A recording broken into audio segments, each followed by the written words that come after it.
Ready? All right. Well, welcome to tonight's Planning Commission meeting. We're going to start with Commissioners' reports.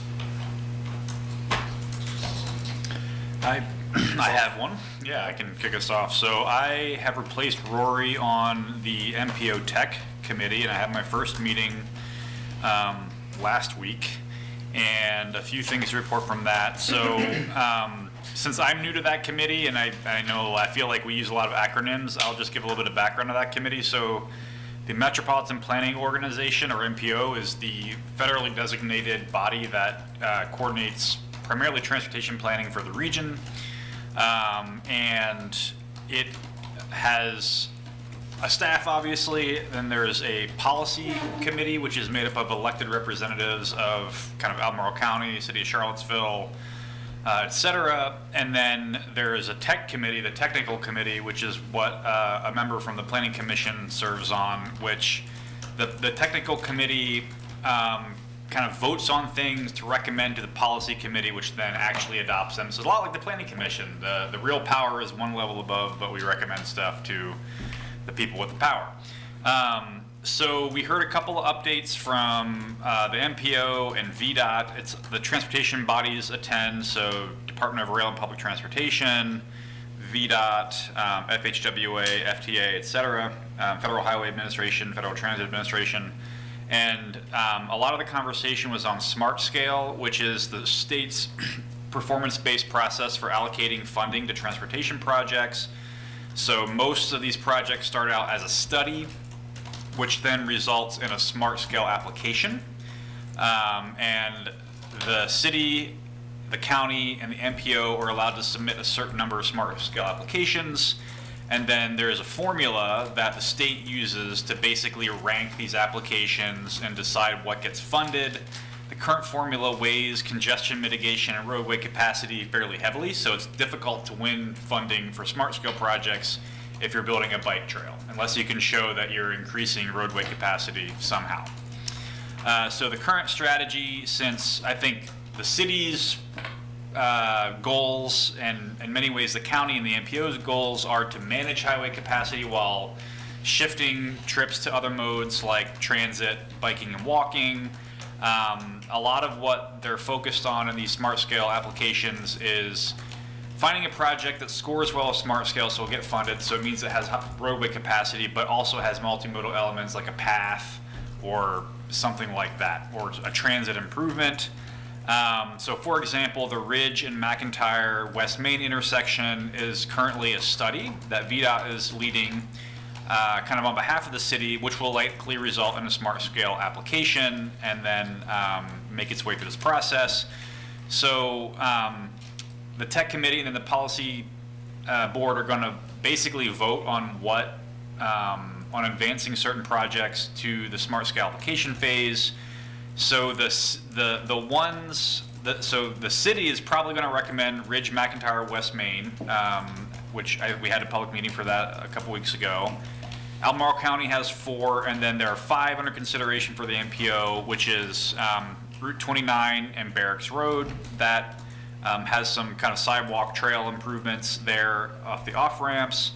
The I-64 and 5th Street diverging diamond interchange, which may or may not have multimodal improvements. The current status is that VDOT doesn't think that they can basically have a path crossing over the existing bridge there.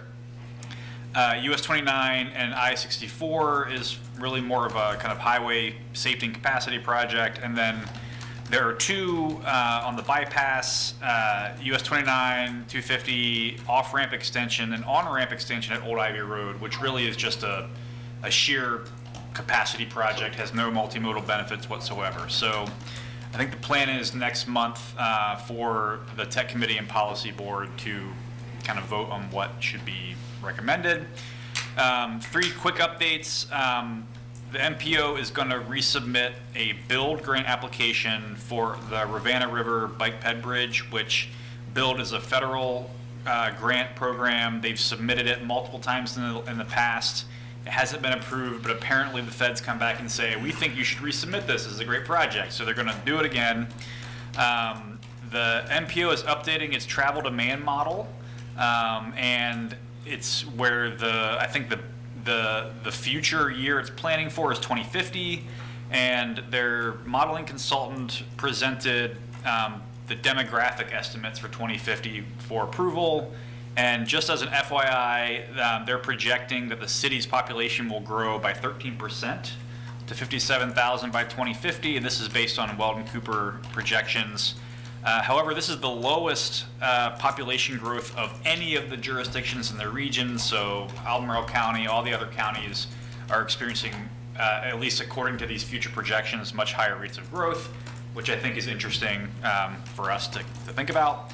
And then the final thing from that meeting, they presented the Unified Planning Work Program, UPWP, which is essentially the MPO's budget.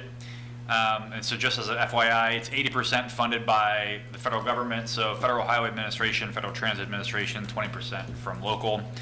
And that was that meeting. So I went on for a while, but I think I'm done.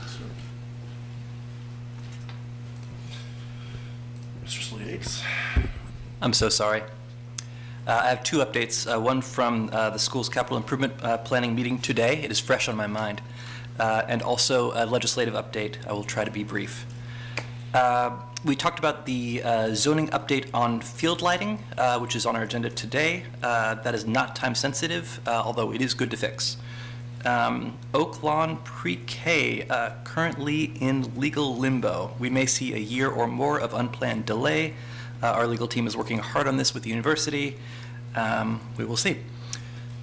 Solar on school roofs, which we've talked about for many years, appears to be on track, especially for the high school and the middle school. We have power purchasing agreements lined up for both, and then the smaller schools, we're still figuring out a way forward. The facilities plan is on track for about June, which is related to HB 334, sales tax for schools, which passed the House and moves to the Senate Finance Committee. It would need to pass a local referendum here, and it would generate $15 million a year in needed schools revenue. That could be used for meaningful improvements, especially at Charlottesville High School. I see that Ms. Kim Powell, the city schools chief operations officer, is attending this meeting and will be attending future meetings to better coordinate between our two bodies, which I personally appreciate. Legislative subcommittee, we already gave you a taste. HB 1279, Faith in Housing, has passed the House with a 1-year delay. With LIHTC process as well, that's an additional year, so we're talking about a 2-year total delay. That goes to the Senate Local Government Committee. HB 282, real property tax for Charlottesville, Falls Church, Fredericksburg, and Newport News from Delegate Carlson has passed the House and moves to the Senate Finance Committee. That does not include the county if we want to fund regional transit. That would have to go another year. HB 888, zoning, minimum off-street parking requirements, has passed the House. That goes to the Senate Local Government Committee, very similar to what we've done here. SB 454, housing near jobs, has passed the House and Senate, also similar to what we've done here. Much more, but I believe that's the key stuff. Thank you. I would just report today that I attended the CAR Foundation, which is the local Association of Realtors Foundation. They held a lunch and learn for realtors where they hosted former Commissioner Rory Stolzenberg and developer and land use attorney Nicole Scrow to talk about the city's zoning code. There was a good discussion about how all of this sort of impacts realtors and how they can think about it when working with landowners and property owners in the city. And there was a good discussion between the presenters and the crowd, and I was there to sort of listen and hear what people's concerns were. I got to go to BPAC last week. I'll get this wrong, but I think BPAC either is advisory to PC or believes they're advisory to PC, or aspires to. But I'll describe the meeting, some highlights for us. Highlights to me at least. There is now a publicly available city portal on the paving schedule. So if you want to know when we'll have a road resurfaced and repaved, that information is, we don't think it's complete or fully correct, but it's there. Follow-up questions are going to Public Works. There's some omissions there like Rose Hill and Main Street that we'll look into, but it's a place to start. There is, as PC discussed, I think last year, hope and also uncertainty about bike pad improvements to follow along with utility work on Main Street and Cherry and Elliott. A topic that needs to be, I think, followed up here and elsewhere. Similarly, hope, but also uncertainty and questions about the future of the city's quick build program, which I think before the two of us joined last year, PC discussed more money for quick builds in the CIP. I think there is, at least within BPAC, not much clarity on how that program will continue in the medium and long term. So things for us to think about as well. And yeah, that's my highlights from the meeting. No report. Commissioner Joy is not here, so there's no UVA report. I went to the VAR meeting last month. We didn't have any agenda items, so we reviewed our bylaws and reviewed what constitutes a major and minor historic review and kind of the various levels of minor reviews, stuff that goes on behind the scenes that we don't see on the VAR. We do have a landscape architect vacancy. Just wanted to put that out there for the public. We also briefly discussed, or maybe I brought it up, but in our, when the zoning code was redone, certain things got moved out of the ordinance into a procedures manual and vice versa. And one of those items is the BAR only has 30 days to review a historic conservation district application. I had thought that was in our ordinance. It's actually in the procedures manual. This was something that was done by council when they created the Woollen Mills Historic District. The idea was that it would make things move along faster for homeowners. The unintended consequence is that if the BAR for some reason can't form a quorum, items that are on that are in a historic conservation, that are part of a historic conservation district's review are automatically approved. So we did have that happen last year where an item just got automatically approved. This seems like something that would be good to fix. So I'm just, bringing that up. But anyways, all right. So the Department of NDS, do you guys have anything you'd like to report? I have two items from the NDS director.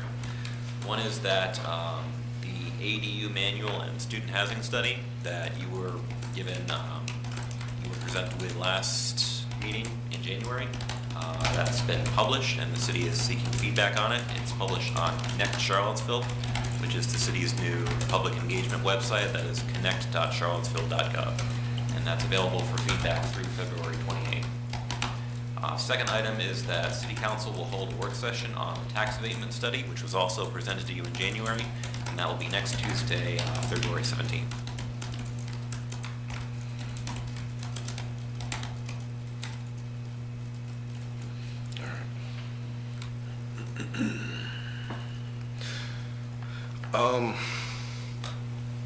All right, so now we move on to matters to be presented by the public, not on the formal agenda.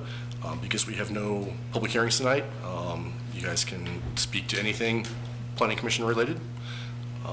Does anybody like to speak? I see nobody in the audience. Is anybody online that would like to speak? Sure, anyone online would like to speak can raise their hand and I can announce them for the commission. Mr. Chair, I see no raised hands. All right. We have no consent agenda, so we're going to now move into a work session to review the draft Planning Commission dates for our work session dates for 2026, and talk about the next round of development code amendments. Do you guys want to introduce or? Certainly, Chair. I can. Okay. I'm going to try to take a bunch of notes. That's why I'm sitting over here, not going to come down, as long as y'all can hear me. So tonight you're going to start first with reviewing the dates as part of your packet. There was included just the Planning Commission regular dates and work sessions. As noted, this is very draft, and because it's draft, there's actually been some changes. that I would like to read into, so you can take notes on your sheet, but just so you have the most up-to-date information, but that information, I didn't want to provide it after the packet had been posted. So under work sessions for March 24th, you'll have the homestay short-term rental work session. In quarter 2, at your regular April 14th meeting, will be the housing, student housing in lieu of fee and ADU manual work session. That'll be a combined regular meeting and work session. No work session, no item listed for April 28th. For your regular meeting on May 12th, there'll be a presentation on the downtown mall action plan. At the May 26th work session will be your citywide mobility plan scope. At your June, currently there's no items at the June regular meeting. June 23rd is a tentative bar guidelines, or sometime in the third quarter, so that's very general. And then also for quarter number 2, but no date has been set, is a work session for the NDS 2026/2027 department work plan that the director puts together each year. No firm date, but she would like to bring that forward sometime in quarter 2. No items so far in your quarter 3 work sessions. And for quarter 4, your October 27th meeting is open, but you'll have in November 24th your CIP, and typically the December 22nd work session is canceled. So those are the general layouts. This is an opportunity for you to just kind of digest that. If there's any specific things you're looking at specific date, or just in general quarters, if there's something you'd like to look at, this would be a good time to have that conversation. But you could also work this in as you discuss the next 2 items on your. So the June 23rd meeting, the bar guidelines, what are we actually trying to get done in that meeting? The preservation planner has been wanting for years to reevaluate the BAR's guidelines, and I think this would just be an opportunity to bring those thoughts forward to the Planning Commission. Do you have any general idea what's broken, what we need to fix? Or I don't know the ask yet, but the chair might. What items need to be, the guidelines do need to be combed through for some updates. It has not been fully defined yet. We need to actually and spend I some guess time. what is our role? What is the Planning Commission's role as to updating the bar's guidelines? I don't know exactly what our role would be for this work session, so I will confirm with Jeff what he's thinking and make sure that this is a productive work session. I did ask him about the June 23rd, and he said he was, right now it's just a date to make sure that there's a placeholder. Didn't the CIP this year include money for a BAR guidelines update? Is there a consultant study or something happening? I think step 1 and what we've been working on is making sure the scope is defined. Gotcha, And then okay. hire a consultant to do that. Okay. We did do some discussion on that. Yeah, it's an item that definitely needs to be pushed forward. And it is dragging, so that may be part of why this is on our work session list.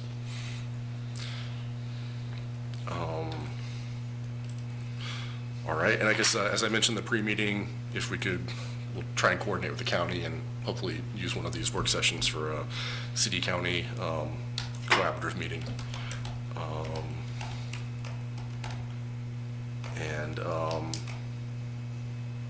I guess, well, any other questions from you guys on this? I do. Okay.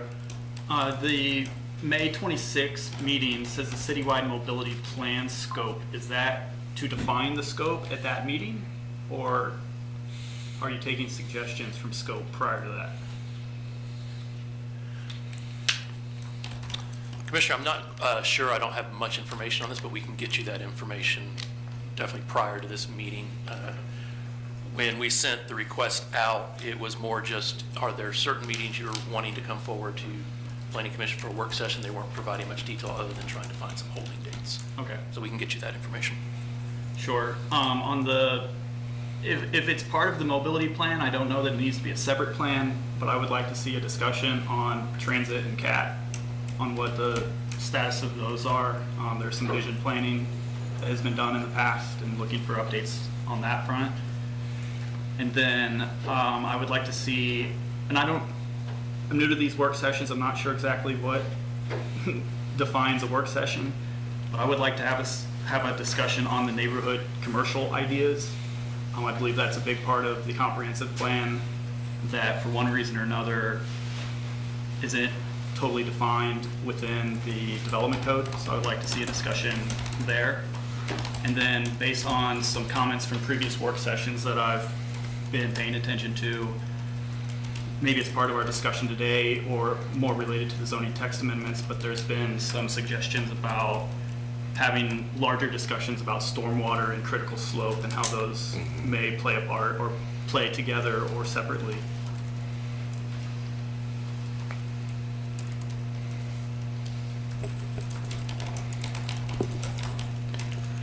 And that definitely, the last one could definitely be maybe an update that the NDS could provide as far as with the environmental study, where that is in the process. Sure. That's because that's one of the larger NDS work plan items that is ongoing.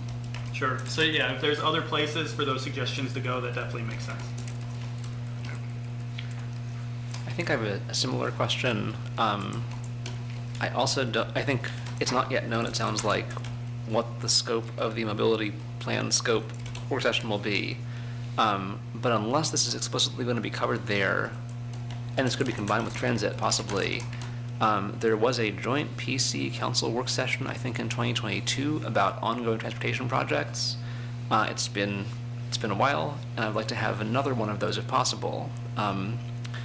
My experience trying to track a given project or a network of projects is you have to ask utilities about this, and engineering about that, and NDS about a third thing.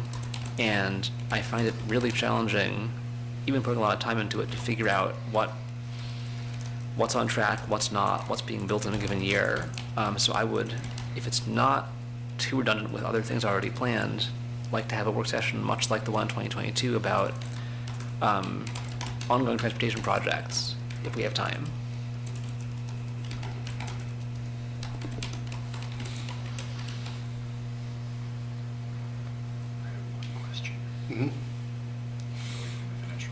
Oh, yeah.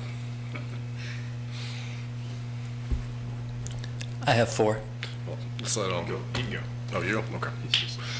Let Matt finish writing. Yeah. Sorry. No, take your time. Going to the transportation, I mean, we definitely, again, that could be, you could have our transportation planner and representatives from PWE give an update on funded and currently bidded out projects. If I can be a little bit picky, tell me if this is too much. I would specifically like to have representation from multiple departments at such a work session, because in my experience, I've been finding that the different departments aren't always well coordinated. And one thing I want to try to accomplish is to make sure that the plans from NDS, Public Works, Utilities, and anybody else that I'm forgetting about are lining up. So I think, for example, the experience of BPAC is that we can ask NDS staff about a project, and often the answer is, that's a question for Utilities or Public Works. And if you ask them, they might say a different thing. So I would like sort of a joint high-level overview of what's happening across those departments, if possible. I think, Commissioner, I think that's fair. I would say it would maybe be a good opportunity to have Ben Chambers speak. That position is fairly new, which is integrated in both NDS and Public Works, just for that, to make sure there's coordination and understanding across departments. So I think a work session is a good idea, but I maybe would want to frame it more through Ben to make sure we're getting it the correct people in the room. Yeah, I would love to have Ben be the point of contact, but I think it wouldn't be a useful work session if half of our questions are answered by I'll check with a different department. I guess what I'm getting at is prior to a work session, having a presentation from Ben, so that maybe a work session could be Oh, yeah. more tailored. Yeah, great. That sounds great.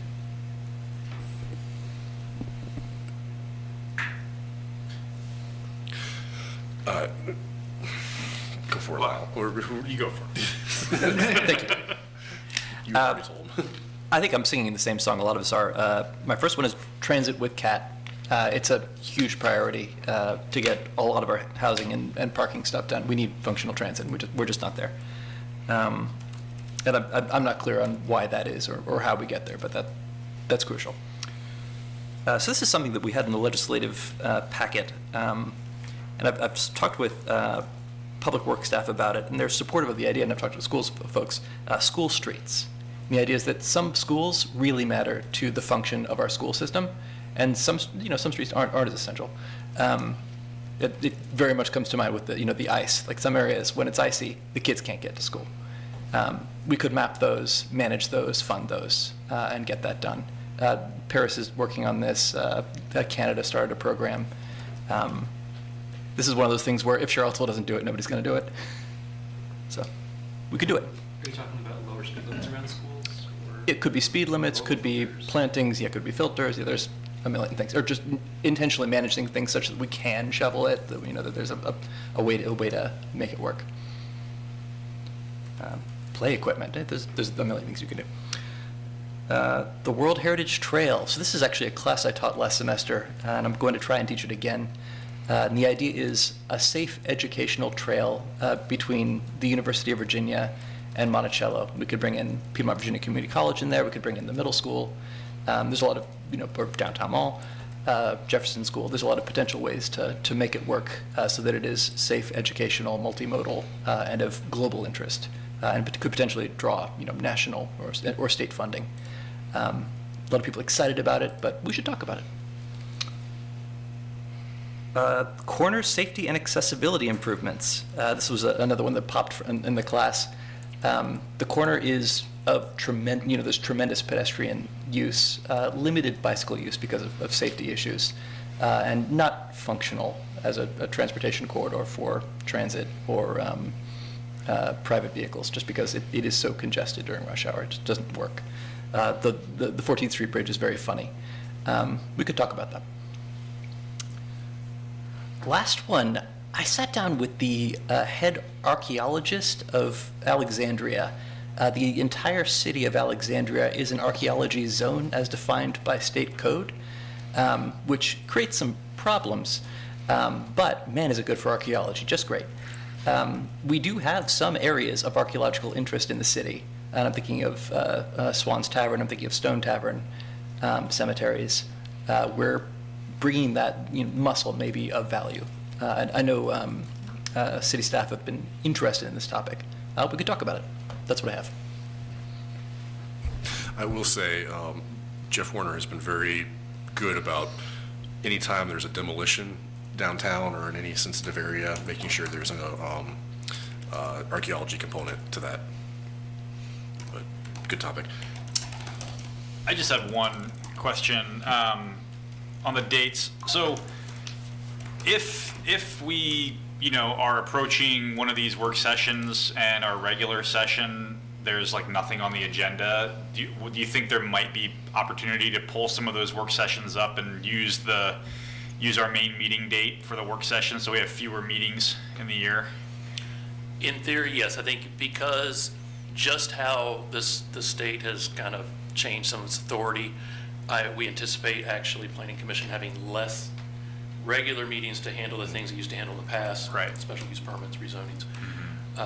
It would need to be thought out just because of the preparation and just the timing. Right. I mean, I think we can use, just as we are tonight, we can use regular dates for work sessions. You just run the risk of if suddenly there's a influx of applications and so it can be, we just have to be flexible. Okay. All right. Last call for comments on our schedule. All right. The development code. All right, I'm going to kind of combine these two, and so that it gives y'all more time to have discussion and we can take notes. But I just wanted to give an update on the 2025 Development Code amendments, the Tier 1 and Tier 2. You held your public hearing last month. That will be going to City Council next Tuesday. Monday's a holiday, so it'll be at City Council on Tuesday. Staff has prepared the material to actually go into effect at the end of March. That allows time for other actions that are going on related to the anticipated code amendments that are connected to development review. We need time to make sure that that's coordinating with our workflows and changes we're making to the development manual. But hopefully this will be the conclusion of the 2025 cycle. And we are starting the 2026 cycle. In your packet is a very draft 2026 sheet, but this will be an opportunity not only to, as in the next item in the list, go over and prioritize the Tier 3 items so that the director of NDS has a better idea of what's a priority to Planning Commission as she puts together the 2026-2027 department work plan. But this is also an opportunity to give some feedback on the 2025, what we went through, maybe what you would like to see. As you notice in your in the memo, it talks about maybe having a subcommittee of 1 or 2 commissioners that is championing the 2026 amendments. So we'd love to get feedback on that as we scope out the 2026 amendments. The idea being very similar. We're going to have Tier 1, Tier 2, Tier 3. We're always collecting data, collecting this information, but we would be moving through another batch of Tier 1 and Tier 2s. Hopefully not as many Tier 1s, and keeping the Tier 2 more focused. But this will give an opportunity for y'all to help us shape that. And then, like I said, going into your Tier 3 and providing some prioritization. So with that, I'll turn it over to you, Chair, so that we can take notes, but I'm here to assist as needed. All right.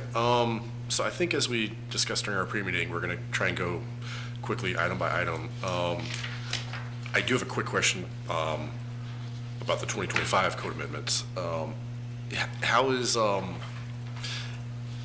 being advertised to developers and the community that there's a new code to download? So there'll be an email going out tomorrow, just keeping stakeholders involved, that is going to another public hearing. And then we'll be using that time between the public hearing and when it's enacting to do some education.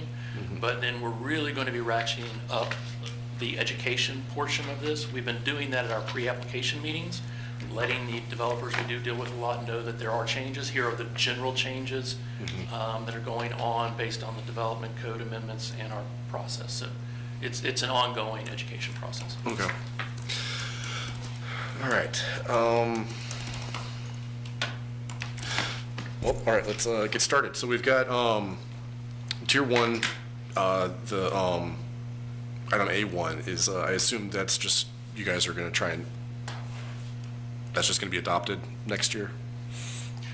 Yes, it's not, it wasn't something that was super pressing, but it's Right. something we hopefully can fix. It's an annoyance. All right, so B1, talk about site distance triangles on the 2026 list. Any questions, comments? What are we going item by item, page by page? And if we are, what page are we starting on? Oh, we're starting on page 23. So in the 26, I did this myself last night. Make sure you're looking at the 2026 table, which is in the second half of our packet. Okay. So, yeah, page, where did every one of my, yeah, page 23, here we are, of the PDF. Maybe we can put it up on the screen.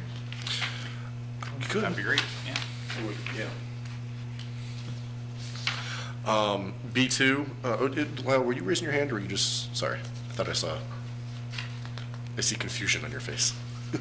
Yeah. Do we want discussion on B1? Is there any discussion? I'm fine with letting staff do what they're doing. That's my perspective. Well, I'd like to see what staff come up with. B2 was B10 on the list, and it's graphics. Sounds like that's just going to get fixed.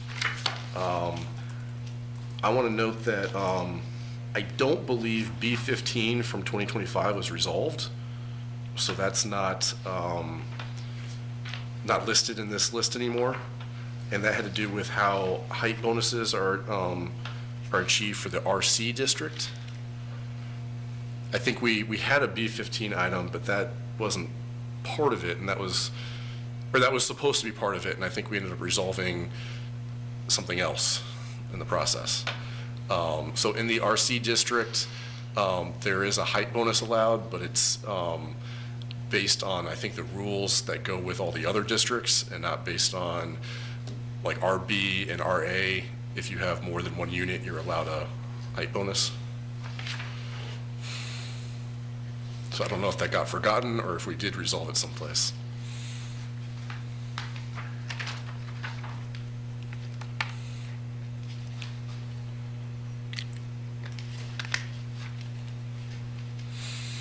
So, Chair, we did have a B15, was it a one-pager that went through in the, Yeah, but I think we did resolve something to do with the height bonuses there, but I don't think we resolved the fact that the RC district, it still doesn't define how you get that bonus. we added in, And maybe I misread. so we added in under proposed language for section 34, 4.2.2.C.3, we added a new 3.D, which says projects in the residential district. So it didn't call out each district, just R, so it covered the RC, Okay, or residential neighborhood core Okay. RN district. sorry, you did, thank you. Okay. Yes. What was I looking, oh. There's 2 pages, okay, I'm sorry. No worries. Thank you. Okay, that clarified that. Sorry about that. All right. B3 was B20 on the list, linking requirements. Okay, so 2026 list. Any comments? Keep moving.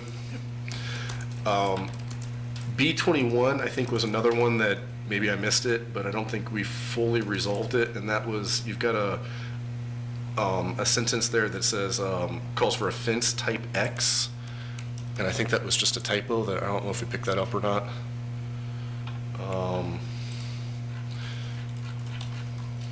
So B21 is, let me scroll down to that.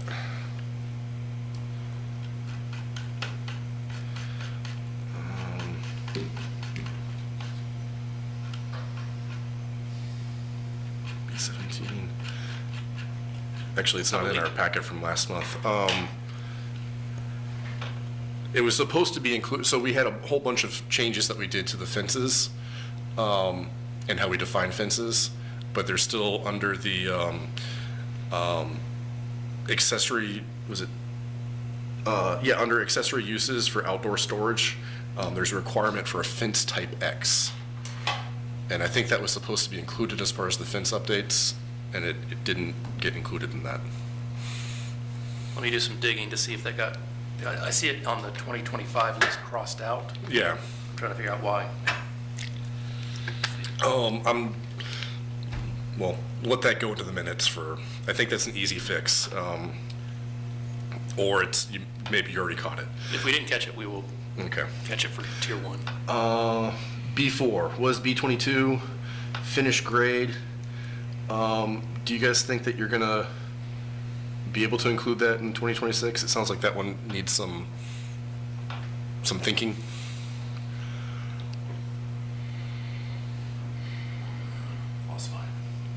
Sorry, I'm making you do some PDF gymnastics.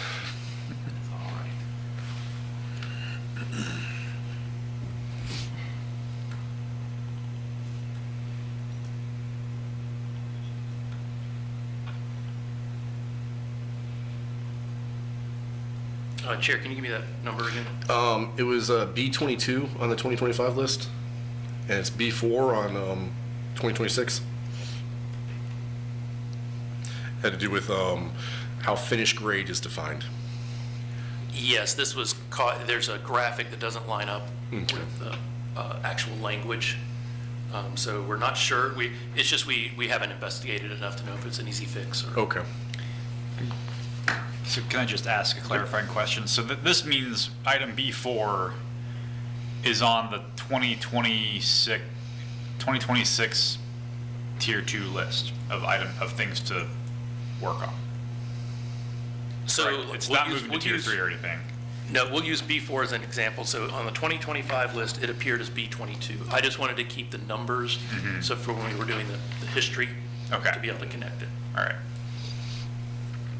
And I think we got some comments via email after that one session where builders and developers gave feedback on finished grade. I don't know if this is just like a graphics fix, but I remember hearing from a couple of architects, I think, just about some difficulty around where do you define the grade or finished grade. So is this just a graphics fix, or is this a bigger question about how do we define the grade? Or I don't know if that's the right word. Well, and I think that's why it was basically labeled as it is, like we need to do more study. Okay. It's brought up as an issue, but we have not fleshed out the exact issue. We know there is a graphics issue where the graphic talks about finished floor elevation. But then the actual code language says finished grade. Okay. And so there's a disconnect. We know that's a disconnect, but we haven't studied to see if there's other issues going on with this. I believe there were comments at maybe that meeting or a different one also as well about just the code doesn't really match with the topography of the city. Yeah. We're very rolling, and like think about Belmont or other areas of the town that have some rolling topography and how the code doesn't really match with that. Is that part of this discussion, or is that a separate one? I think that's more of a broader discussion Okay. as far as, because that's tied into, the way that if you have a steep site, it forces you to break a project down into multiple pieces. Right. And I feel like that's leading more into more of a philosophical, is that what we want Sure. type of question, which is fair game for this. But that, I'm going to assume that's going to be a tier 3 Sure. sometime. But is that currently on the list? Is that philosophical question on the list somewhere? That's a good, I don't think it's on it's on the list of development questions, but I don't think it's in the tier 3 list that we've currently got. And yeah, if we want to add that, that would be something to, Okay. why don't we make, let's make note to make sure that if, we can talk about whether we want that in the tier 3 or not. So, topography and height definition and whatnot. Okay. Yeah, I guess my thought on the finished grade is just I don't know how much of a problem that is for you guys, but I guess you guys, as you're reviewing these projects, would know if it's holding things up or not. B5 was B23, and it has to do with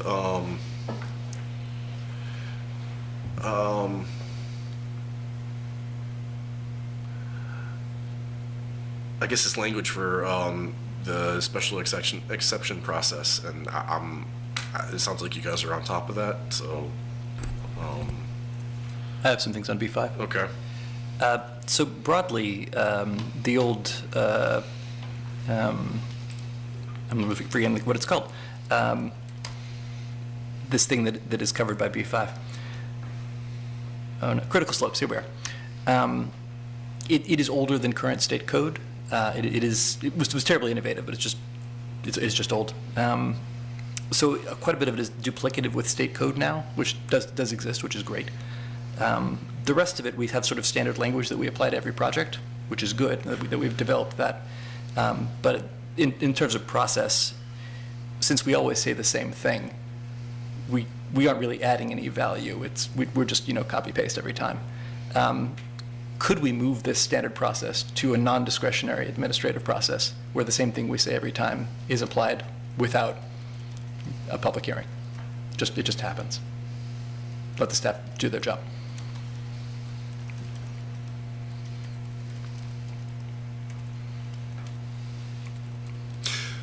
I would agree if there's more things that we could make administrative, I think that would be better. And if staff has time, I'd love to see what they think would be appropriate items to move to full administrative review versus special exception.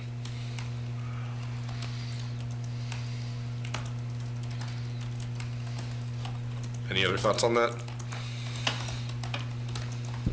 Isn't there an item in tier 3 about making some special exceptions less exceptional? Is that related, or are they distinct? I think that's somewhat related, maybe.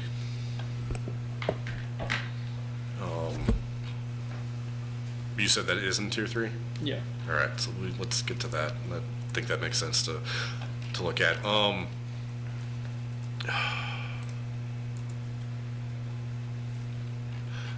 to think. No, that is covered there. I was gonna say B33, I thought we left off, but it looks like it got moved to tier 3. B6 was B37. Allowing more things to go straight to the building permit review. Lyle, is that what you were just talking about, or is this is a little different? Do we have thoughts on that, or we just let staff do what they think is best? Okay. B7 was B30. Can we back up real quick? Yeah. In the comments here, staff says they're looking at two options, keeping the current policy, or basically the current policy, which is allowing 1 and 2 units to go straight there versus allowing anything in the R district to go there. Do we want to opine on preference for their two options? I think because it has to do with how staff reviews things. Well, I guess, I don't know. So, just a little background on this. So, staff wanted to be as ambitious as possible. When you look at zoning compliance can happen under the code changes that we hope go in effect at the end of March, would be codifying the 1 and 2 family, which is our current policy, going straight to building code. But there is a zoning compliance that happens at building code. So on the zoning compliance side, we could do that at different levels. It doesn't have to be its own process. And so that there are communities around the country that they allow more things to go straight to building permit. And they do their zoning compliance as part of the building permit review. We would love to get there. We don't think we're quite there as an organization yet to make that work, but it's something we're going to keep trying to work at to break down barriers. Some of the problems just we're running into, just as we explored this, was just some of the anything more than 2 units is commercial from a building code standpoint. So that creates some challenges just on staffing side and doing it at the building permit side. So that would be the goal, is to how could we get more things through the process faster that are creating more housing units in the city. But we just don't think we're really at the place yet where we could say all our districts. So that's why we kind of scaled back. But it's still a conversation we want to keep having. And at the end of the day, whichever thing happens, the same stuff will be reviewed, correct? Correct. So it's not like we're having a lighter review for the R districts, it's just a different, faster process. Correct. It's just instead of going through a development review process, then a building permit process, we roll in the zoning compliance with building review. Okay. Makes sense. Because the distinction between a minor and a major development review is also at the 2 to 3 unit barrier, correct? So the code amendments that are going for next week, one of them is to actually go to a strict development plan, which is just a zoning compliance, which you'll get more people will get value out at larger developments, where you're trying to get a plan vested for a large development, so you can go to a bank and say, the city can't change the zoning on me while I'm exploring, making sure this is constructible. And then doing major and minor site plans. And minor site plans would be additions or anything that does not require a VES&P plan. It would be able to go through the process quicker and be cheaper. The The review times have not changed yet. That's going to be one of our next steps in our process as we evaluate this, but it would be cheaper than doing a final site plan, like a major final site plan. So it sounds like staff is working on several fronts on trying to get this Yeah. faster. Yeah. And doesn't necessarily need our feedback, I don't think. B7 was B39, and it's just how individually protected properties are represented. This sounds like housekeeping. Any concerns? Nope. Okay. B8 was B41, required bicycle parking. So whether we are requiring too many bike spots for hotels or not. Do we have opinions on this? I don't feel like I know enough to. I mean, this is also a tier 3 discussion, I believe. Not specifically to hotels, but bicycle parking above 4 units more generally. Yes. I think they're distinct, right? This is about hotels, and the other is about sort of the opposite, about exceptions for small residential developments. So is staff considering those items together or separately? Separate. So there is how you calculate what you need is very much just residential commercial. And hotels are considered commercial. There's no nuance. The other question on the tier 3 is just we exempt requiring bike parking for, any residential development less than 4 units. And is that something we want to continue doing? So it is 2 kind of distinct questions. Okay. I mean, it makes sense to me how many people are riding bicycles to hotels. Yeah. Okay. Like from a practicality standpoint. So basically, yes, staff, we're saying move ahead with figuring this out. Yeah. Okay. And B9 is the new one on food trucks. And I mean, do we have concerns or thoughts on? I was a little confused about, somebody said that only one food, well, yeah.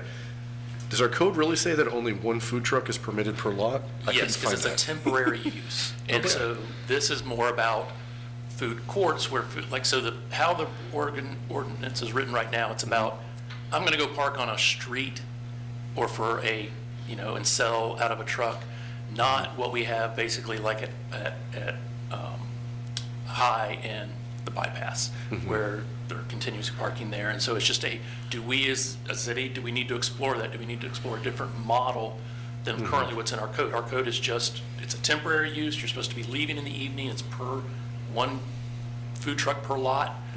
So it's more of just, it's a use we're not capturing. Is it something, are we fine with our current code and we move on? Or is it something we should explore where this type of use is different really than what's currently in our code?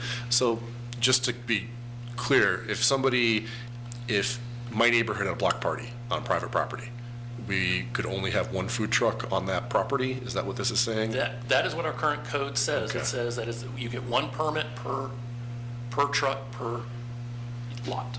Could you not permit the entire food truck lot and then have a various number of food trucks in that one lot that's permitted? It has to be permit per truck? That's how it's written now. It's permit per truck because it's a temporary use. And it's just how the temporary use section is set up. It's not necessarily calling out per truck. It's when you go to the temporary uses, it's talking about temporary uses are per lot, per the one use. It gets a little complicated, but breaking it down, it's just, yes, our temporary use for, when we talk about food trucks, is supposed to Yeah. be one permit per one truck per one lot. Interesting. So this means that we can't have a food truck court. Currently, right now, no, that is not permitted. Okay, that's a problem. Or just a private event or wedding or something where somebody wants to have food trucks. Yeah. I That's a mean, problem. the comment here has the idea of breaking it into an alternative form. This feels like an alternative form specific to a specific use. I think I would prefer to avoid that designation. Is that how I'm reading this correct? I will say this is very new. Staff has not done a lot. They were Okay. just trying to capture it and trying to capture at least where, how it could maybe be resolved. But again, feedback from the planning commission can be not an issue. We like how our code is. Or staff has come across this several times where an applicant has come forward and wanted to do basically a food court. Yeah. And we So, basically tell them, an example, a practical example would be the court at the base of High Street and Long Street. Correct, that's Would that be a violation based on our code today? correct. Yeah. I mean, food truck courts are, to me, amazing temporary uses of vacant lands to try to revitalize or bring some community into areas that have a little bit of vacant land. I would hate to restrict it to one truck. Is there anybody here who agrees with the current restriction? No. Okay, so that's some direction. Is Lyle? I'm most familiar with the example at the university where there's just an area where you can go and there's a lot of food trucks there and it's lovely, very popular. Could this be an option on public property? I'm thinking of parks specifically. I mean, I think it could be an option, it's just what we're really getting at is staff resources to dig into it, to solve it, you know, is this high enough priority, or not? Feels We can come to a solution, I just don't know how much time and energy would take. Lyle? Has economic development waited on this? This sounds like their kind of thing.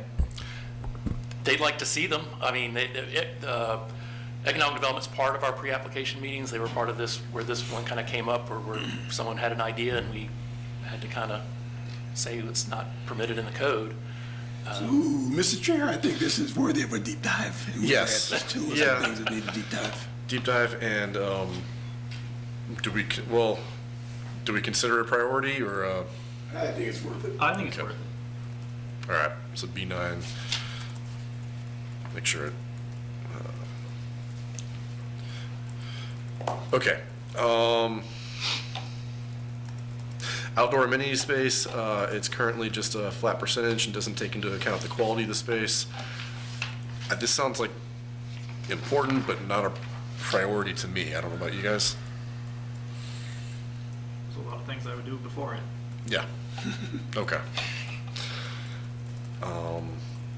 No disagreement? I mean, are we getting a lot of outdoor amenity space that's just blank space? I don't know. Yeah, what we're getting a lot of is this grass area right here, I'm counting towards my amenity space. Don't love it, but I don't hate it. Yeah, I kind of, to be honest, think the whole outdoor amenity space is a weird requirement. We have public parks, and to require someone to have a little tiny playground that probably won't get used on their property is silly, but that's just me. Deep dive. Yeah. And what But not I'll a say, priority. What we're getting under the code right now is you're required to have a percentage. Sure. And it really, I won't say it's an afterthought, but developers are looking for what space they're not using, and then just carving that and calling this shape their outdoor amenity space. And just, it was staff's thought, would we get better amenity space if we were able to tier them? That if you were providing, an amenity space at X level, you only need to do 2%. If it's at a less level, you're providing more because it's not, necessarily active, but that was kind of the thought behind it. I think it's a nice idea I just think we have other things that, well, unless anybody else agrees, okay. I don't mean to be, I feel like I'm pushing all my opinions. Someone reading through all these. Before, Yeah. Chair, before you jump on, I'll say that this is a living document, and we did add one more, and that's why it's not in the Okay. packet, but I can just read it to you. Please do. Because you'll see it at future things, it'll just be on the list. Like I said, we're capturing all this stuff, but one thing that's come up is, so under our current code, you can be on a private street or a public street. And under our old code, all our private streets were connected to townhome developments, so we didn't get a lot of private streets. But under this new code now that you can have private streets, nothing in the code, though, speaks to a private street being a dedicated parcel. So it could be technically a dedicated easement over a private parcel, which creates a whole bunch of issues. We haven't run into it. This is one we're trying to get in front of. We haven't seen it yet, but we could see issues because our code speaks to not only In some areas, it speaks to property lines, but other areas, it speaks to edge of a road, a street, which if that road is a private street only within an easement on a piece of property, it creates a lot of frontage, build-to issues. And so staff is suggesting some basically a language in the definition of street about a street being either a public right-of-way or a private dedicated parcel, not an easement. Okay. I think that makes sense. It's one I feel like we actually probably could do at tier 1, but and it's can be looked at in the future by planning commission, but it's a new one added recently. Okay. And that doesn't, I'm thinking to some of, I know Habitat was always trying to do private streets, and there were some issues with them being taken over by the city as public streets. That this is a different issue. This is more of an issue of, imagine you have a one lot, Yeah. and you run a private easement right down the middle. And our code speaks to things about the property line, but edge of street. So now if somebody wanted to put a building, how are you trying to measure your build to, which speaks to property line, if that's bisected? And it'd be better if we didn't allow access easements to be streets. Not preventing you to do an access easement, but we just wouldn't count that as a private street. It needs to be a standalone parcel. Okay. And this kind of came out too in speaking to the attorney's office. So I think we have language. I feel comfortable putting it in tier 1, but I just threw it on tier 2 to be a placeholder. Okay. I think that makes sense. All right. Tier 3. All right, so we got C1. What was this? Height based on unit count. So am I right? C1 and C2 are kind of connected? Somewhat? They are, but it appears that staff believes C2 has been resolved. Yeah. All right, so, C1. So building heights for the, we did have this discussion, whether it's a single building with multiple units or multiple buildings on a single parcel, whether they can qualify for the height bonus. Do we have thoughts or concerns? Yeah, Lyle. My recollection was our intention was for the height bonus to apply regardless of how they're sliced up in terms of lot, that if you are building them in a way that benefits the public, there should be a height bonus. I believe that's how I remember that as well. So this is basically saying if you have a current building with one unit and you put a second one, that second one can get, the question is whether or not the second one gets the height bonus. Yeah, or it's saying, even if ignoring whether there's an existing building or not, you've got something in the RA or RB zone that you've got 2 houses on a piece of property. Is it 1 or more that we get the bonus, or is it, well, whatever triggers the bonus? You got 3 houses on a piece of property, and they're all separate. There's space between them. Do they all qualify for extra height, or is it only if they're combined together into a single building, does that get extra height? And I think what we were leaning towards was, it doesn't matter whether it's a single building or 3 separate buildings. You've got 3 units on that parcel, they should have the extra height. Yeah, my recollection is that council, when they were deliberating over this, this was almost like, how do we not have the mansions, like McMansions? It's like, if you build 1 unit, you can't build a massive tall building, but if you build, if it's multi-unit housing, you can get the height. And so, and I agree with what others are saying about, like, the idea here is to not allow you to build 1 big mansion, but you can build multifamily housing that has a bigger size. And so who cares how many buildings you do it in on that lot? Because they're probably gonna have smaller footprints. Right, yeah. So I don't know if that's a super big priority, but it seems like it would be nice to get fixed. It seems simple. We actually were talking about this the other day. I was trying to pull it up before I spoke. I think this actually got fixed accidentally. through B5 too, because we added, when you look at B5, we added the definition of building primary, and it says the building or buildings occupied or designated for the primary principal use on a lot or site. So it kind of covers that. You have multiple if you have multiple buildings on a site, then it would be multiple buildings. So,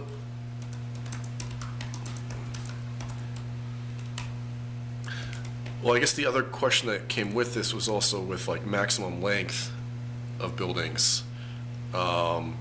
So if you have a string of townhouses that are part of a single site, but span multiple parcels, are they one building? In which case, they, in an RA district, they're limited to 40 feet, which is basically just a duplex. So by adding the and site, so now we would consider the site for the multiple buildings for that primary use. So let me gather, because this is this weird thing, because you can either have one or the other. You can't. We've had some developers try to argue one and then back to the other. So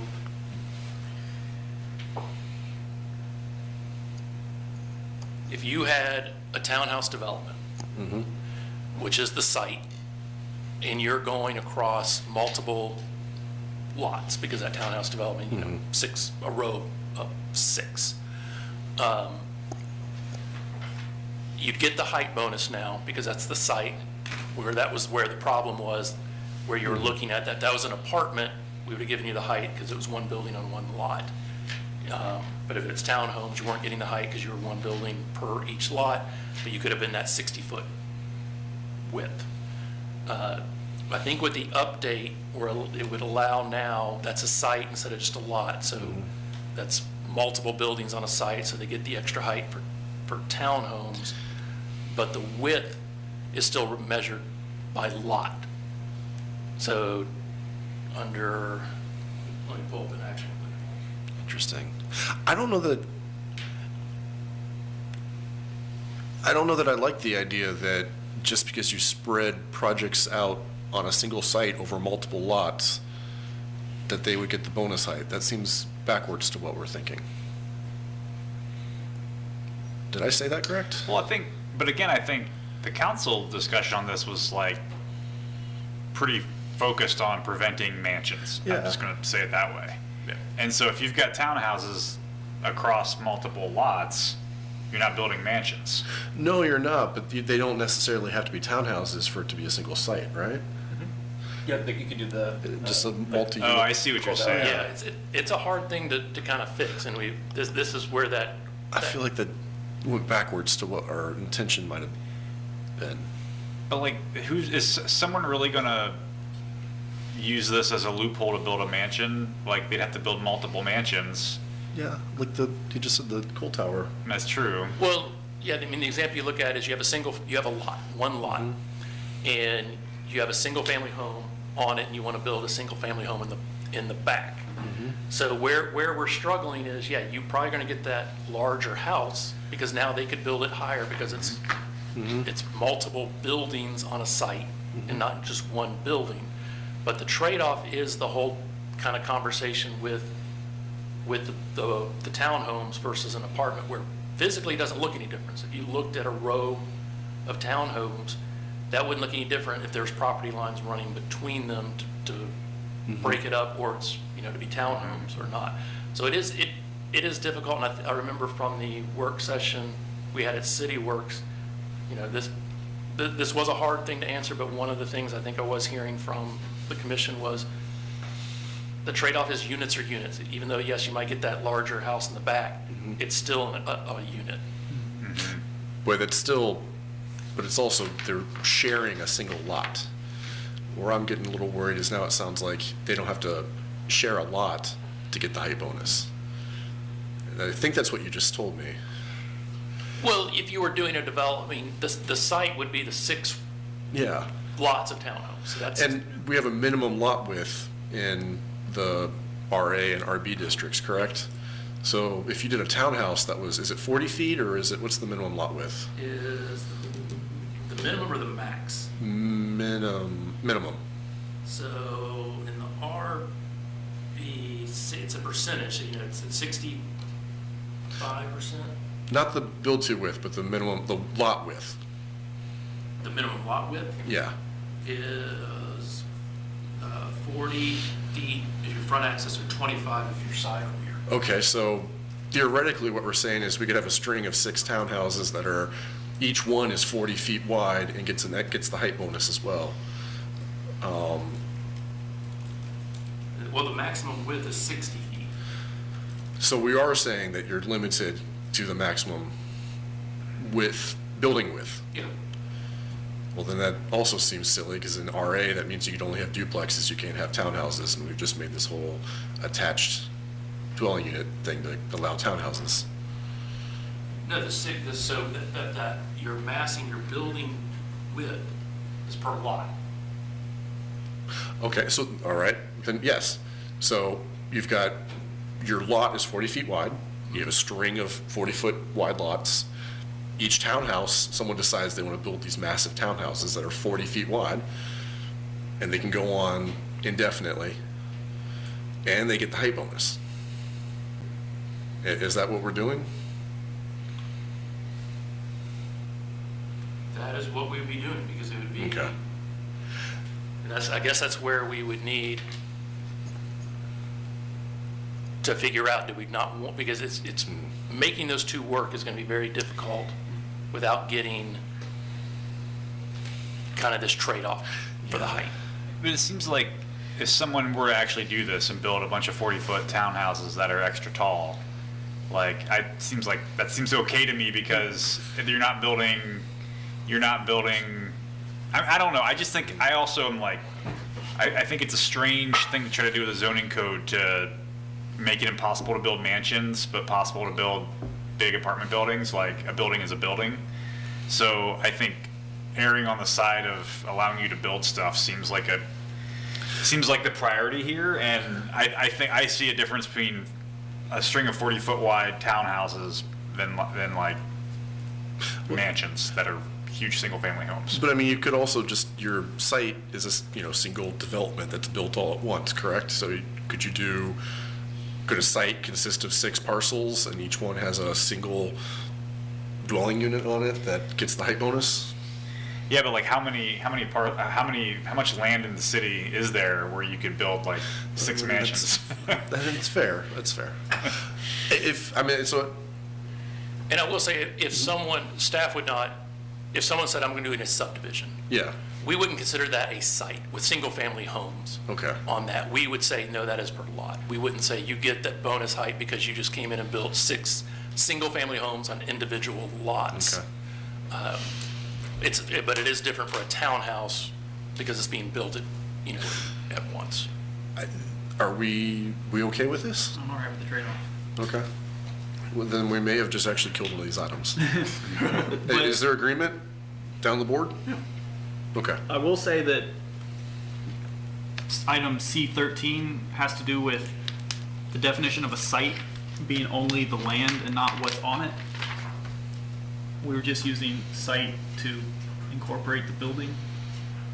Well, it's because lot and what staff had added to that language for 2025, primary building being a lot or site. So trying to add that in at what, 13? 13 is about a site modification. That is, let me go to the code, because some of this have to do some.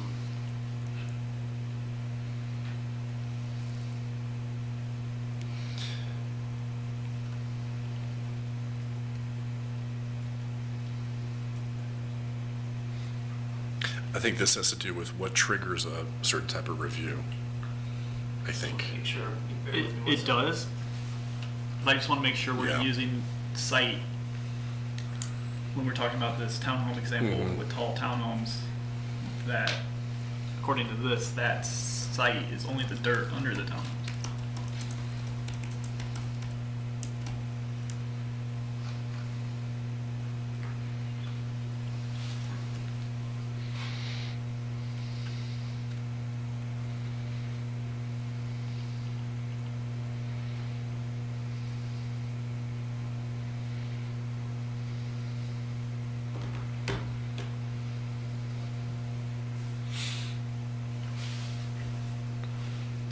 So on 7A, which is about the different type of activity, site modification, any modification of the existing site that affects less than 50% of the existing site area up to,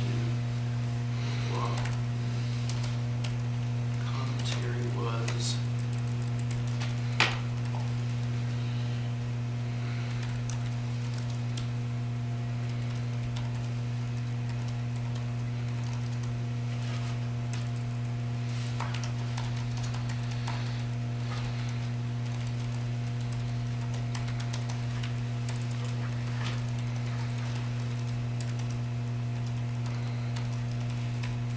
yes, I mean, and staff's recommendation is change the definition of site to a single lot or group of connected lots or improvements.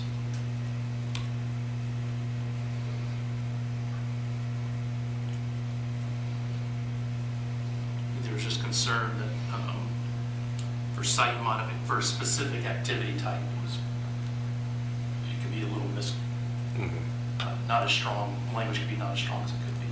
I guess I'm just asking, when you guys review this, just to make sure that those two things are working together.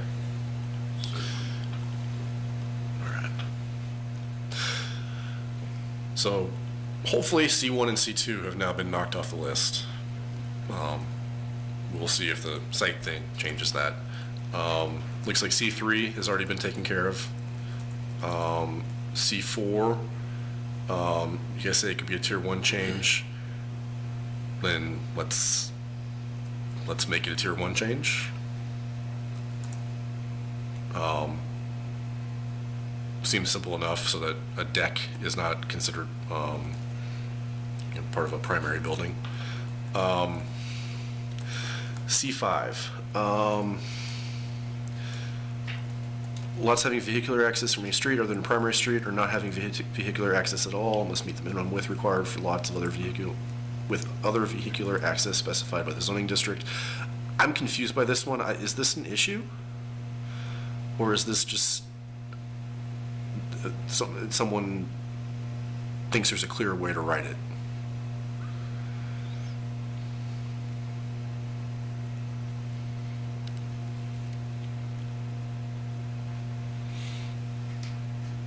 If it's, Yeah, it says from any street other than a primary street, Which or is- having no vehicular access at all, that leaves a pretty broad set of access points that covers. which is side or rear access, right? I think maybe it's just adding that side or rear was the. This seems like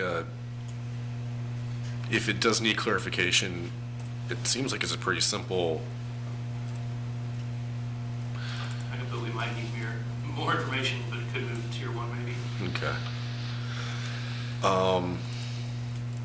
C6 looks like it was resolved. C7, mid-block pedestrian pathways. Seems to me, I mean, I appreciate the devil's in the detail, but it seems like this could be a tier 2. I mean, because it's based on, we arrived at this based on an erroneous assumption. The assumption being that, there's only one primary street frontage, and around town there are many with more than one primary street frontage. Is the fact that it needs study just that it, I've to make got sure there's no. what are you going to study? I mean, why isn't this, again, devil's in details, I may be Yeah. missing something, but not a whole lot to study. We can just move this tier 2 and move on. I mean, I agree unless there's something in the code that it's tangled up in some other language. That's what I'm wondering. I can't think of any. I mean, we can move it to tier 2. If it starts to unravel, we can always Okay. kick it to tier 3. It seems great. Seems simple enough. C8 already resolved. C9, that seems super easy without any discussion required. Can we move that one up? I mean, that looks like just housekeeping again.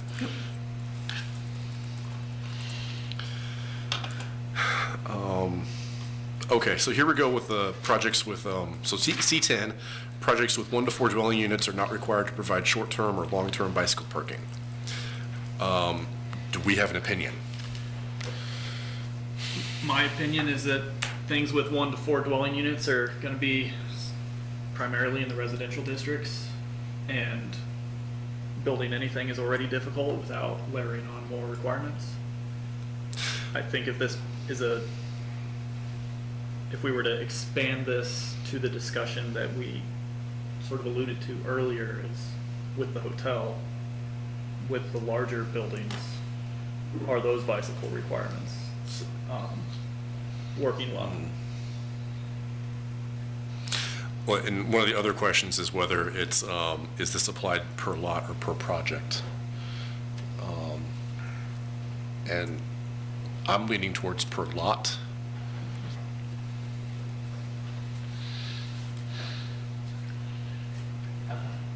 Which means less bicycle parking, but it does mean more flexibility for, I imagine if someone is building a project that has 1 to 4 units on it, there's going to be kind of default bicycle parking as part of that. But maybe I'm being too presumptuous. And I'm just thinking if some of this reform that Lyle's going into about single point access ends up being a reality. The vestibule is, in other parts of the country, sort of used as bicycle storage. So I don't know that forcing people to have a designated area. I'm all for a designated area. I'm not saying I don't want Yeah. that, but forcing that is a different discussion. I would say not requiring these to have bicycle parking. Just have a question about how bicycle parking works in the code, because a pattern I've seen is, I think most residences can fit a bicycle, somewhere. It's just I think that sometimes the bigger problem is getting the bicycle inside.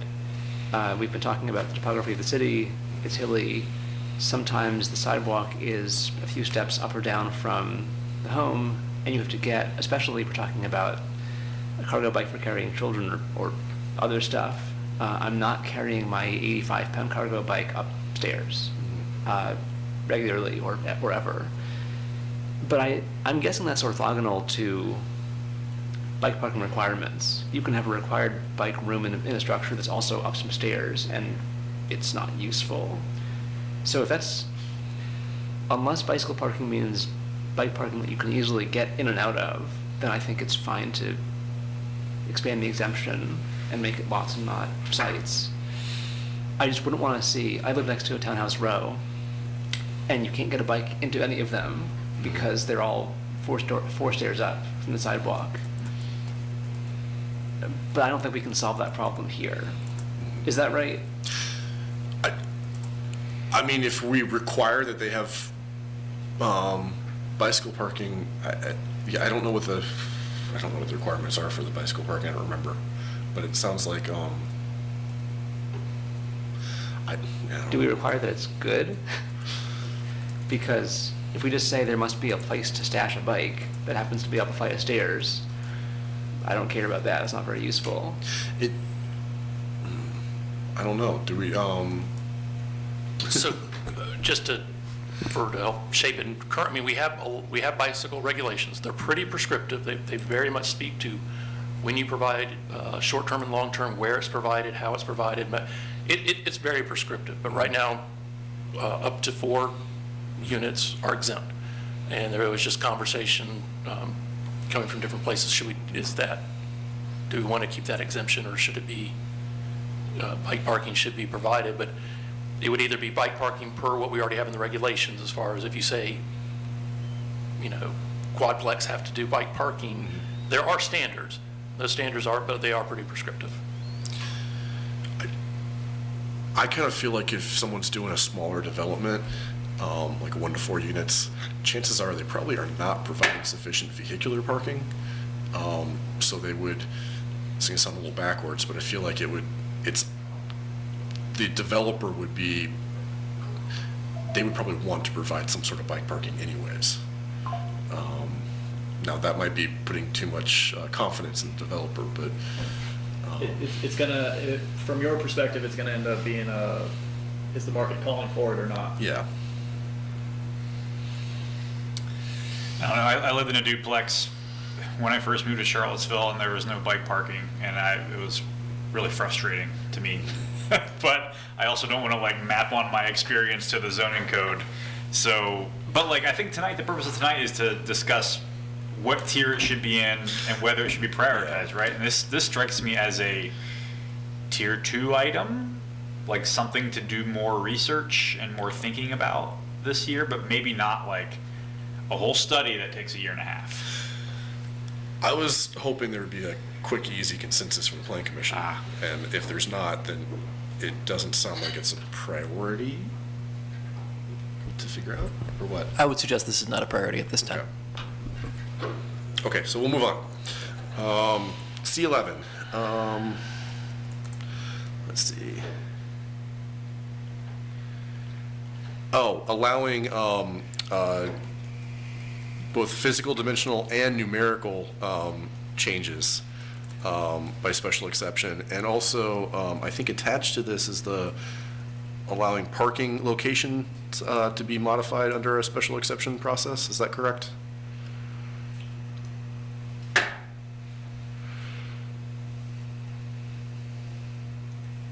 I believe so. I know that this actually, not on purpose, but this is tied to the bikes, because again, how the special exceptions is written, you could change, you could change the dimensions and all those requirements, but you can't change the actual numbers you need. So if the code says you need 20 spaces, there's no relief from that required to do 20 spaces. You could maybe shrink the stalls to being almost ridiculous, but so that's where this comes from. The parking, Chair, I would need to look in more. It's not ringing a bell, but I think somewhere there was, and it might have been on another list, was whether the location of parking could be modified by a special exception.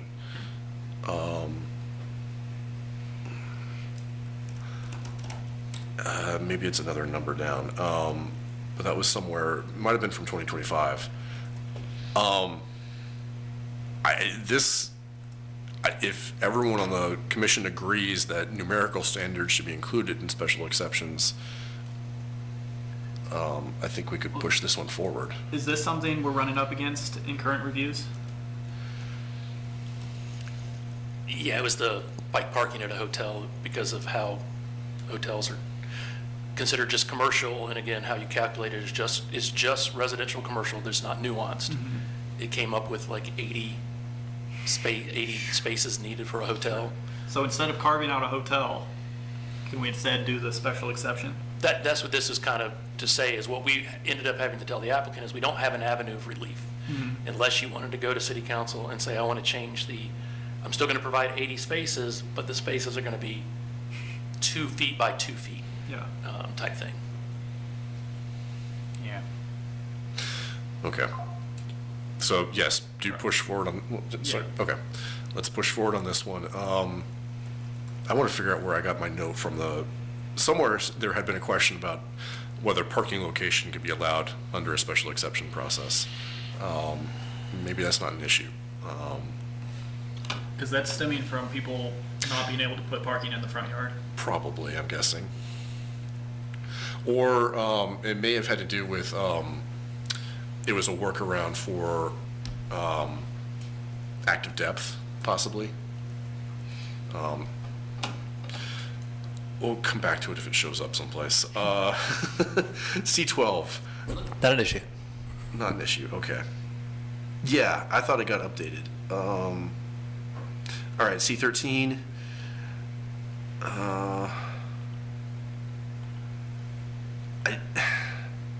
Yeah, we sort of, I think we did talk about this. This seems kind of important for your ability to review projects. Is there any reason this one needs to wait? One moment, I'm still All right, catching up. sorry. Sorry.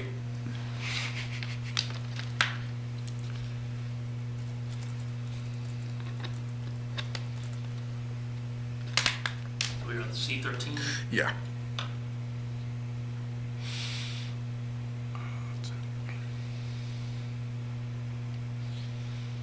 This is-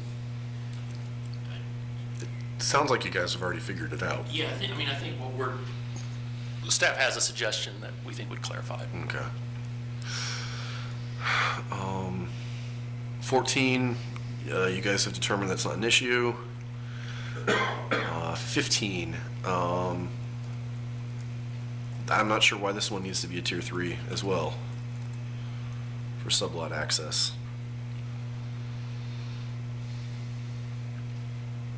Does anybody have any concerns with access easements coming through other zoning lots? I agree, it's probably would move to tier 2. Okay.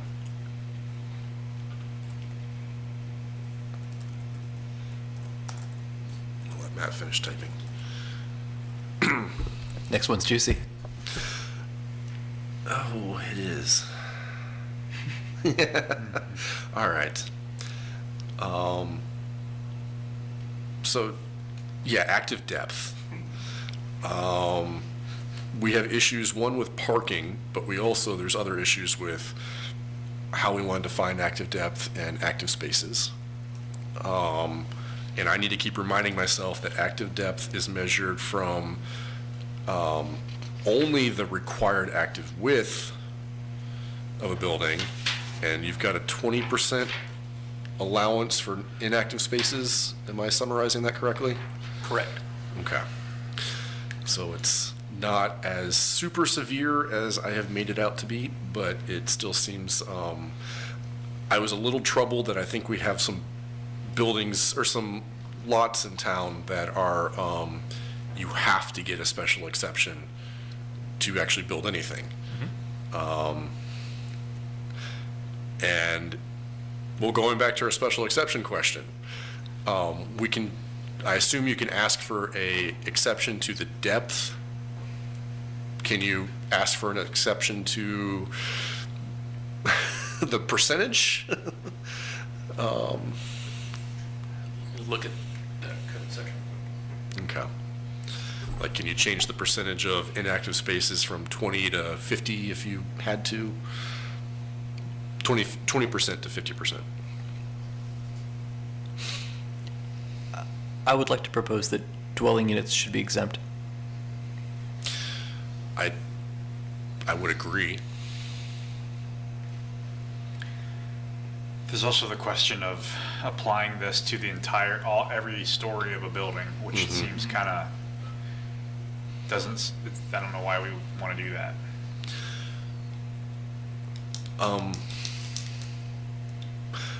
I think what I'm going to suggest is let's see if we can maybe get some general philosophical consensus on this one, and maybe this is one of the ones that we could have a subcommittee do, but I'd really like to have this one taken care of sooner than later because it just bothers me that you have to get a special exception.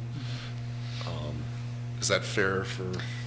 Yeah, so are you suggesting it kind of moves into tier 2 and then? That, yeah, it becomes a priority, but it also becomes one that I think if we do form this subcommittee, maybe the subcommittee could really work out the language. I definitely agree it should be prioritized. Okay. This sounds impactful. As far as philosophy of how this goes, or the general concept of it, so we have, one idea, exclude dwelling units. Thoughts?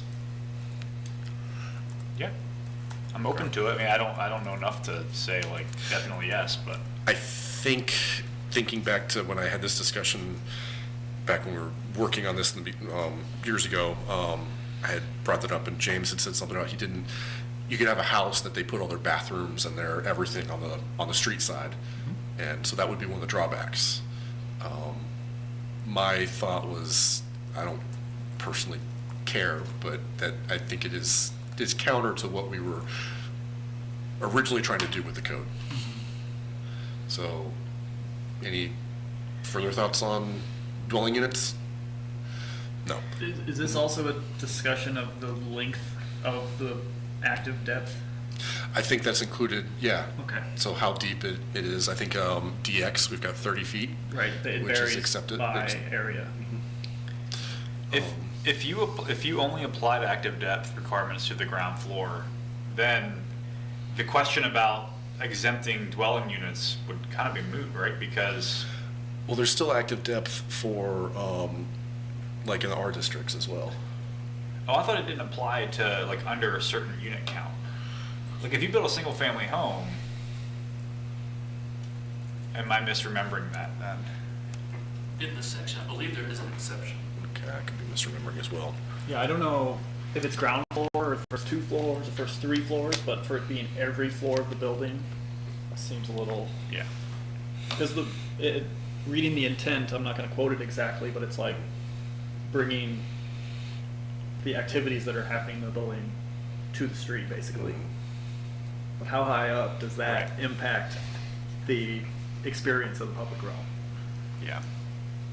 So the current regulations, lot with one dwelling unit does not have to meet active depth. Okay. Okay. So maybe along the lines of dwelling unit exempt residential. I got to think through the implications of that.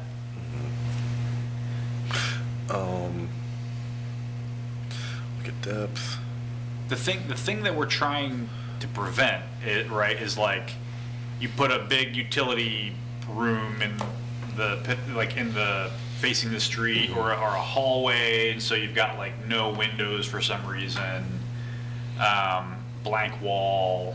Well, Yeah. that's protected from the transparency requirement. That's right. That's true. Yeah. I'm also thinking of the West Main examples where you've got a window into a utility room. Oh. Yeah. That's on the ground floor. Yeah. I mean, some of that you would hope would be taken care of by just the developer wouldn't want to waste exterior wall space in most cases. I mean, I know they sometimes are forced to, but I feel like in that case they literally are forced to. Okay.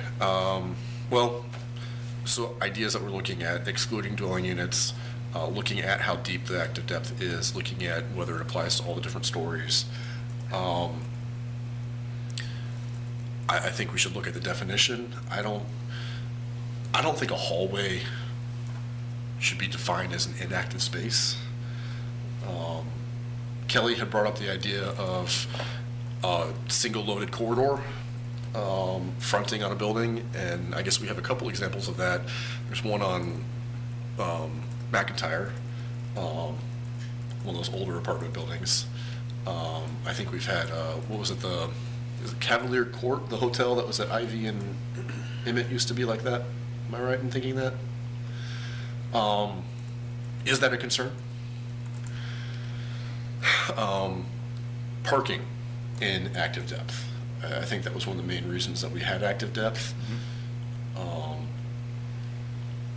do we, again, if it only is the ground floor, is it still a problem? We talked about some parking variations, like a dingbat seemed to be a concern, where it's just parking the first story. Yeah. We also talked about the Japanese model, where it's there is parking, but it's recessed down, so it's less of an impact on pedestrians, or just put it in the back or stick it up top. Or Okay. But generally, are we okay with the idea of second level parking? I mean, I don't love it, but I also think it's. I think I could be okay with it, just because, like, is it the Draftsman, or what's the place over on Main that basically has this? The Draftsman, It's fine. the you know. Water Street parking garage, the Market Street parking garage. Yeah, I mean, yeah, exactly. What we were gonna do for the Guadalajara site? Yeah. No, I think I'm okay with it. But. Okay. And I will just throw out here, just to consider, planning commission, because it is a nice juicy topic. Is this something you feel comfortable with as the commission? Again, being the only public engagement would be the public hearing for any changes. I feel like don't this know. should stay tier 3.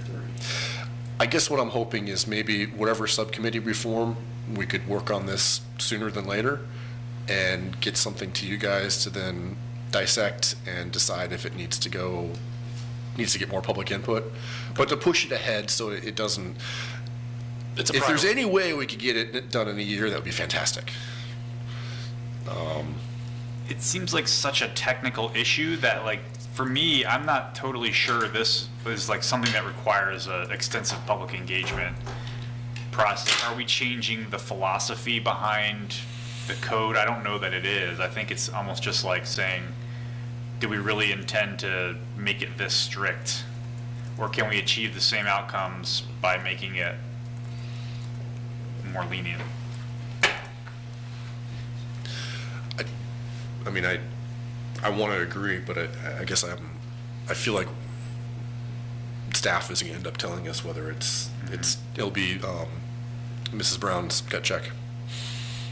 And the public might tell you at a meeting. Okay, and that too.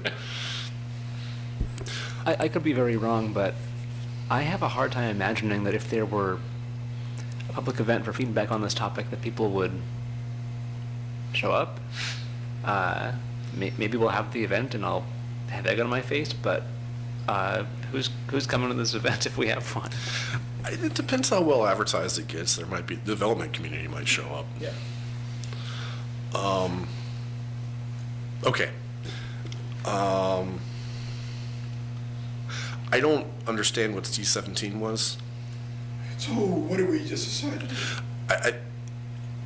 I think we decided, and all right, maybe I decided, so you guys tell me if, that this one we'd like to push ahead if we can, and we're going to try and form that subcommittee and dissect it further. But we've got some general ideas, which are excluding dwelling units, looking at how deep the active depth is in each of the zones, looking at whether it's just the first story or every story on primary facades, and looking at the actual definition of active space. Concur. Okay. What was, I don't understand what we're doing for, what is C17 all about? Chair, I believe this was, there was a lot of discussion on entry feature. Oh, And staff had made kind of some determinations when we reviewed plans, and it just was, does this need to be re-explored? It seemed like it caused some issues and consternation. Is this related to, is this like that special exception request we got for, was like Kindlewood, I forget which phase of Kindlewood it is, but that was one of the special exceptions was they didn't have enough entrances. Is that related to this? I think it is more, it's more general high level. It Okay. wasn't necessarily getting into like the specific details, but yes, just entrances and entry features are a requirement of the code, and a newer kind of a very design-centric requirement of this code. And I think it's more, do we want that? Is it you know, is it getting us what we want, or should we So, re-examine it? if I may, the current maximum distance between doors is about 40 feet. depending on the unit, Depending on the district. Yeah. I did a little bit of quick checking using the GIS site, and based on current built environment, average doors are over 50 feet apart. Just like looking at what's built out there today.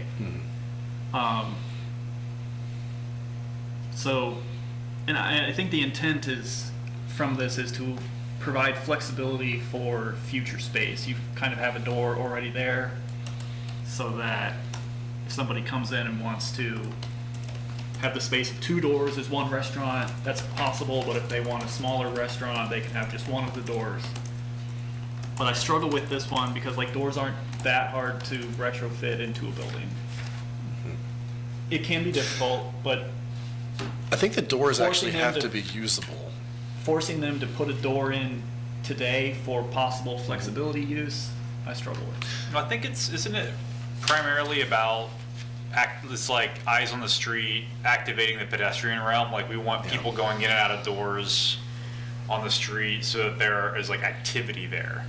But I don't think that the entrance requirement really works because like, you know, I just always think of 10th and Dairy, the building on 10th Street, they've got all those doors I've never seen one person go in and out of. Right.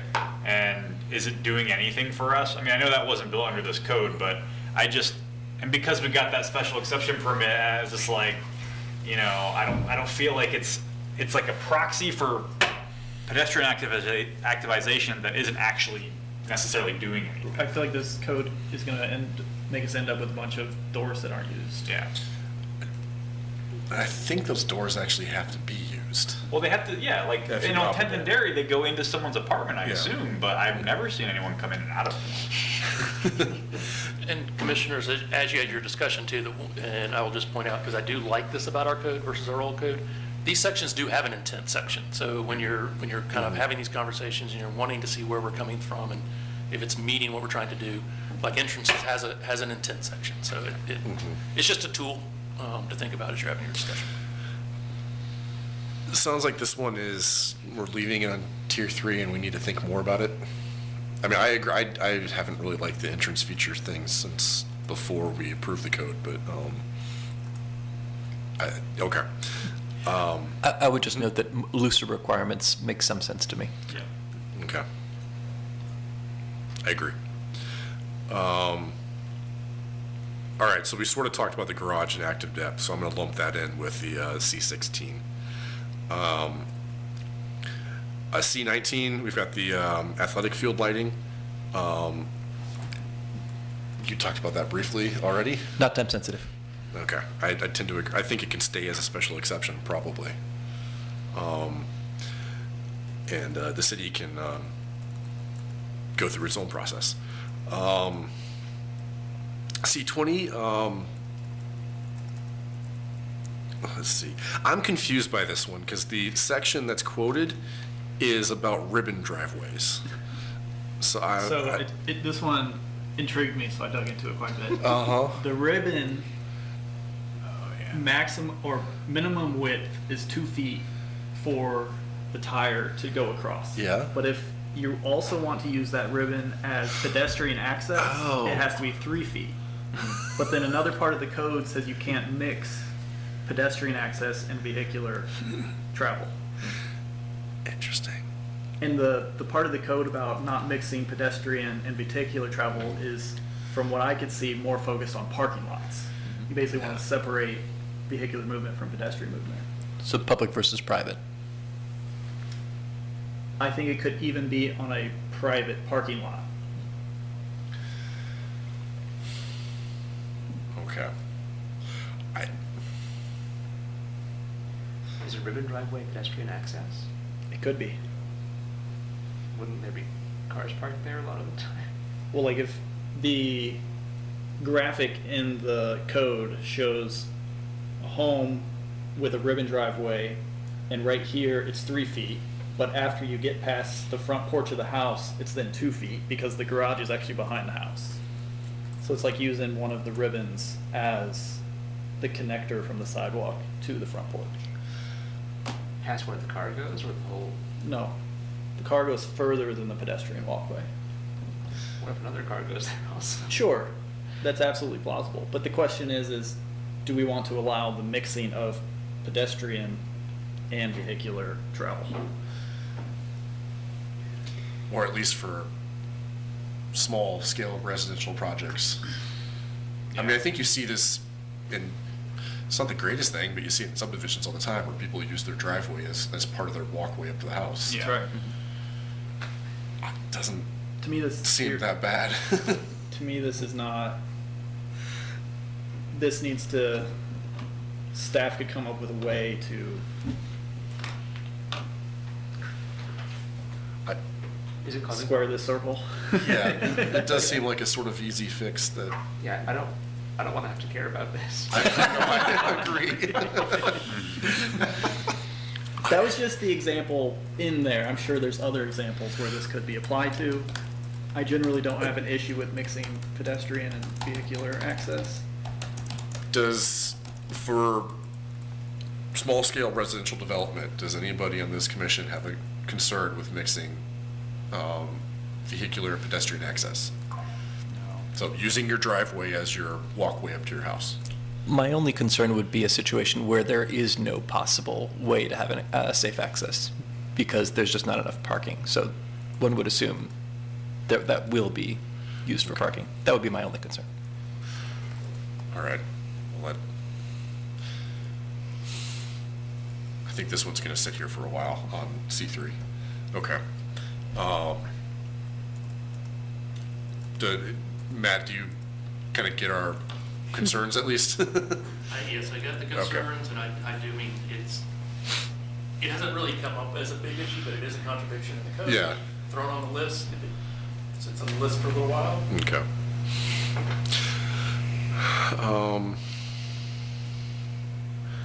C21 is critical slope regulations. I don't know, it sounds like you guys have a solution already. I don't know if there's a solution, but there's a study. Okay. All right. This is one that we're redundant with the state. Is that true?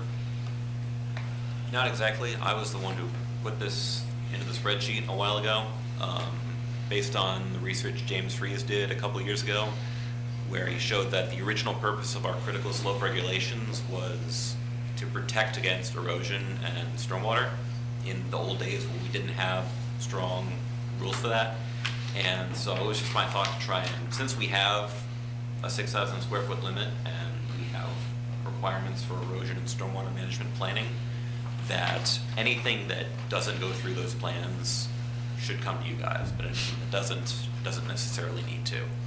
We did actually talk about this this afternoon, environmental people, and there was a little bit of pushback, so this kind of language may change in the near future when we do more research.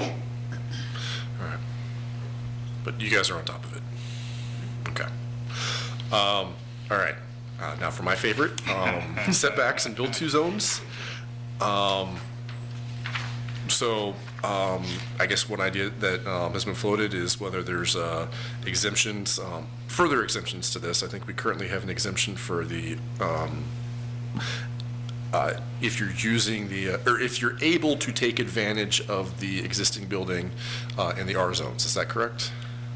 That is correct. Hopefully that'll pass next week, but we carved out an exemption. If you're eligible to use the existing structure bonus, your existing structure would be deemed meeting the build-to and setback. Okay.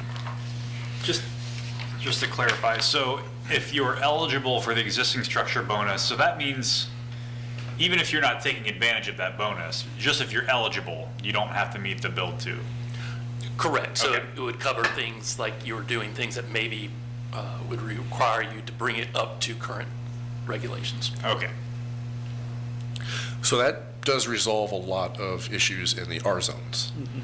One of my concerns is that we have historic structures, and even not historic structures that are worth preserving outside of the R zones.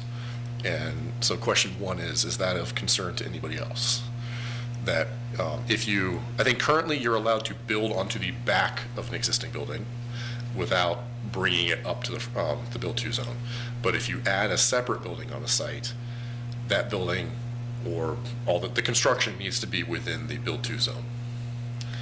And that's because the non-R zones do not have the existing structure bonus like system, right? So like there's no way we can say if you qualify for this bonus, or like couldn't we apply the same logic to the non-R zones and say if you're not building, if the old building remains, you don't have to comply with build to?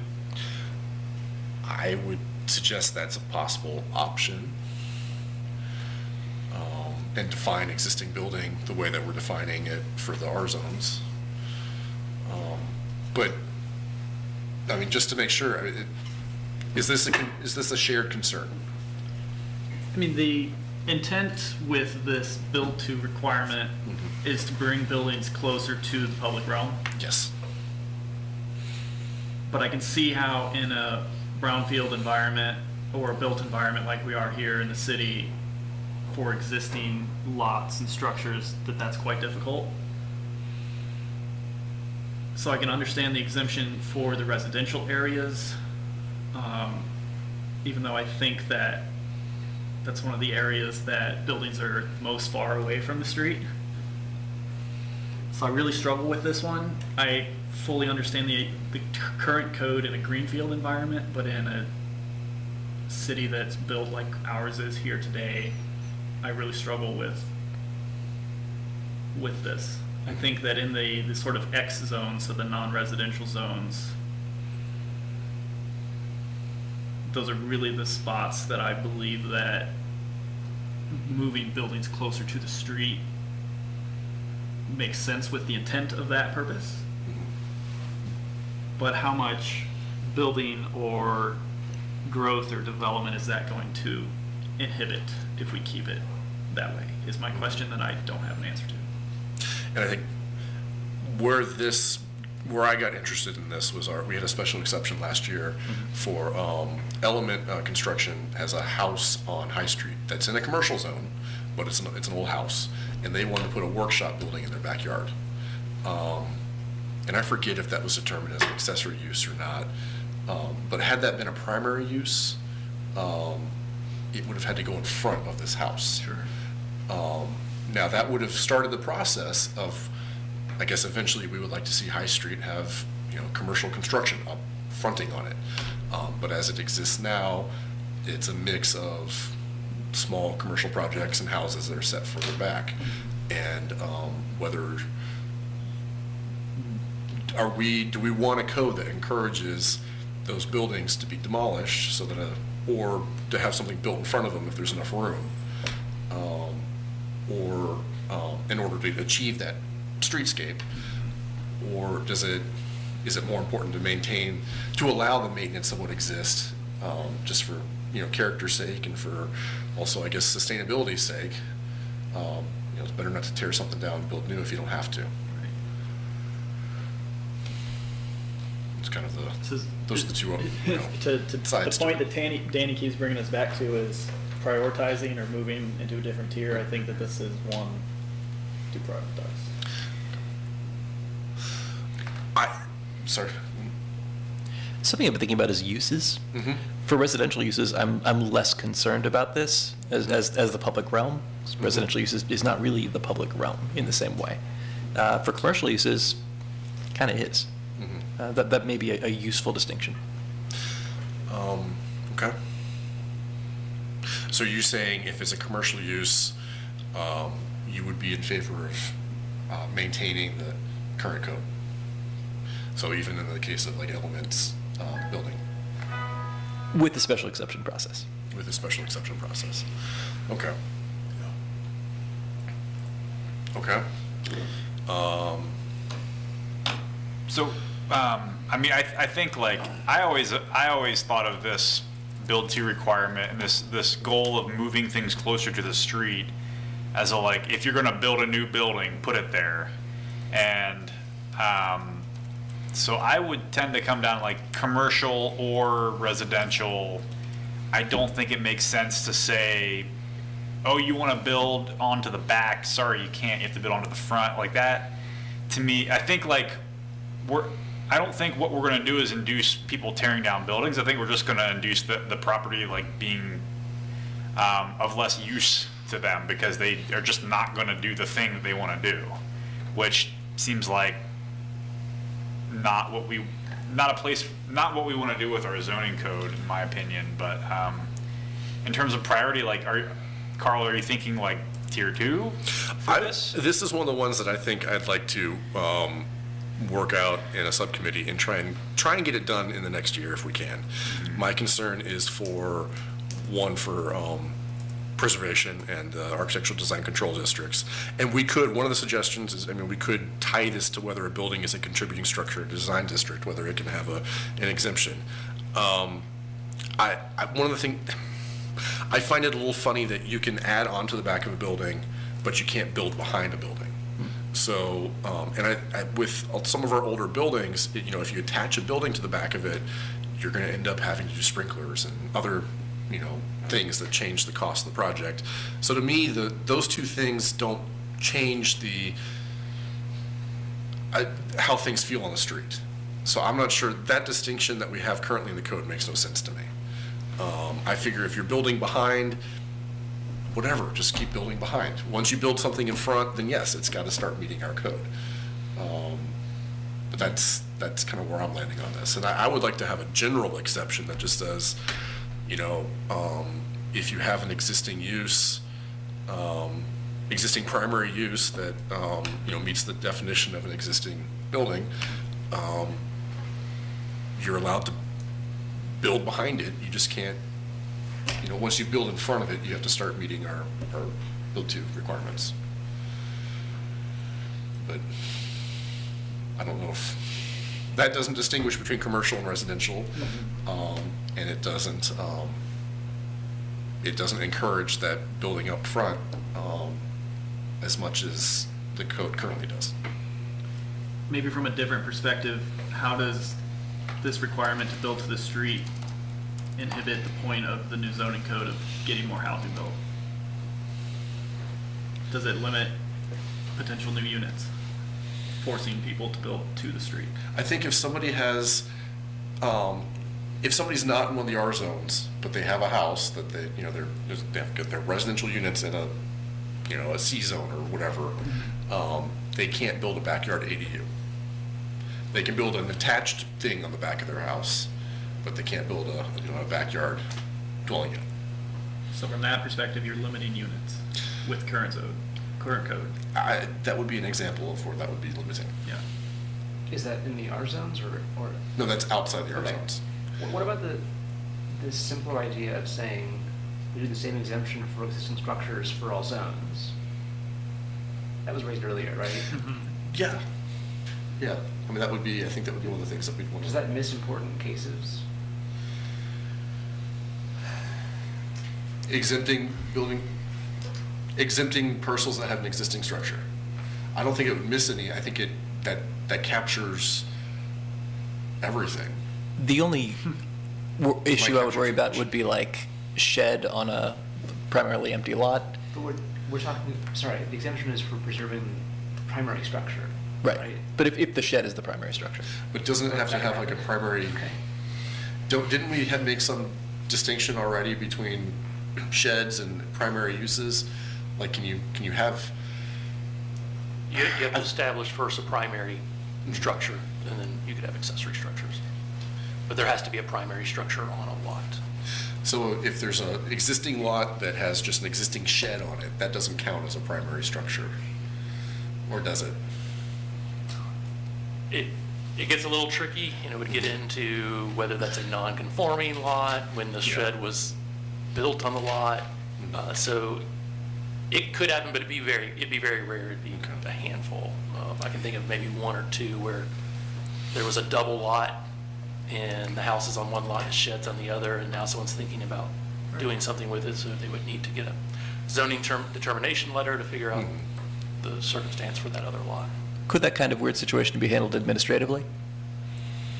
For an exemption? Mm-hmm. It would be I think staff would have a hard time with it. I think we could do it. What I would just caution with is, this is one of the foundation principles of the code. Right. And so it would take, if this is the direction we want to go as a community, it could be done, but it would take a lot to update the code to reflect it, because this was one of the pillars of how I think the code was built. So it could be done, but there would have to be a lot of digging and making sure we're not messing other things up based on this. Okay. If we were to form a subcommittee and to work on this, is there any concerns with anything we've been saying? Would there be any concerns with the idea of any addition behind an existing building being exempted from build twos? And that's all we're talking about is build two zones. Okay. All right. So I think we'll try and prioritize this and hash it out on a subcommittee. I don't know if we need to go through all the Ds.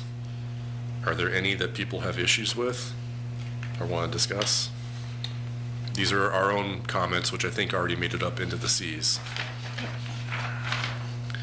Are we making our way through this whole document, or just? I'm trying to now abbreviate it because it's 7:40 and I'm pretty sure staff's gonna get mad at me. Let's not go. I've pulled some Gs, I'm sorry. Okay. You said you had some G one? I do. Okay, let's, what do you have? The Gs that I looked up, G9, and that goes to the stormwater area, 6,000 to 10,000. The G6, max coverage regs, max heights, just giving some mercy to allow more kinds of buildings without a special exception. Yeah, just so that I can track, we have skipped the Ds, we're cool with that and everything, because those are all our comments, right? So we're good with that, we're moving on to the Gs that allow one, okay, got it. I pulled G14, build to width, which we've talked about quite a bit here. Mercy on that. G18, ground story definition. Let's clean this up. 1 sec, wow. You had, you said G6? G6, G9, G14. All right, can you go through them individually, please, again? Okay. G6, G6 is max coverage regulations. Let's see if I can pull it. And max heights are an issue. I think this was coming from, can't remember who this was coming from, October 14th. Then they talk about, this was habitat. Basically, just physically, they couldn't get a habitat house on a standard Charlottesville lot just because the restrictions are too tight. We should allow habitat houses. And we did, so this is the one where we got rid of stories and just went with a larger overall height, I believe, for the R zones. So it's just max coverage that left. Max coverage, okay. That is, And it has to do with having parking in the front.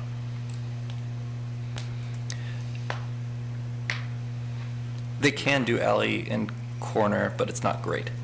They really, their standard design is front parking for ADA. But that doesn't really work with all the other intents of what we're doing with code. So what is what are you asking with G6? My current thinking is mercy on max coverage. So just the max coverage, not necessarily the other points. Yes. Okay. cool. G9, this is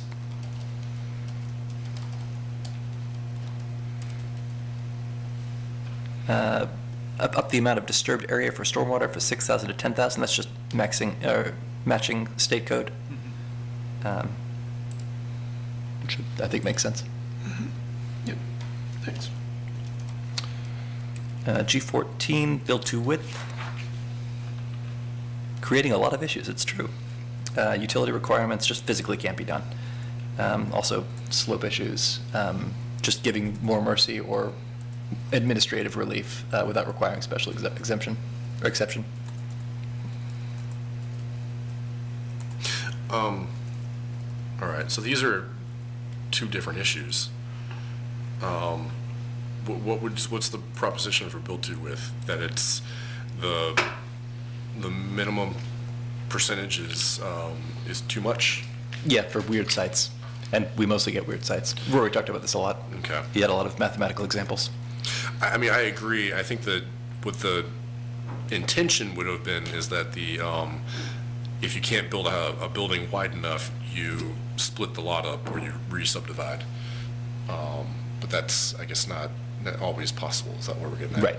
These are, now these are all things that can be done by special exception. Is that correct? Okay.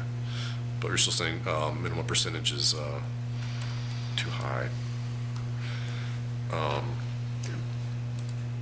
What do you want to, when you're highlighting these, what do we want to do with them?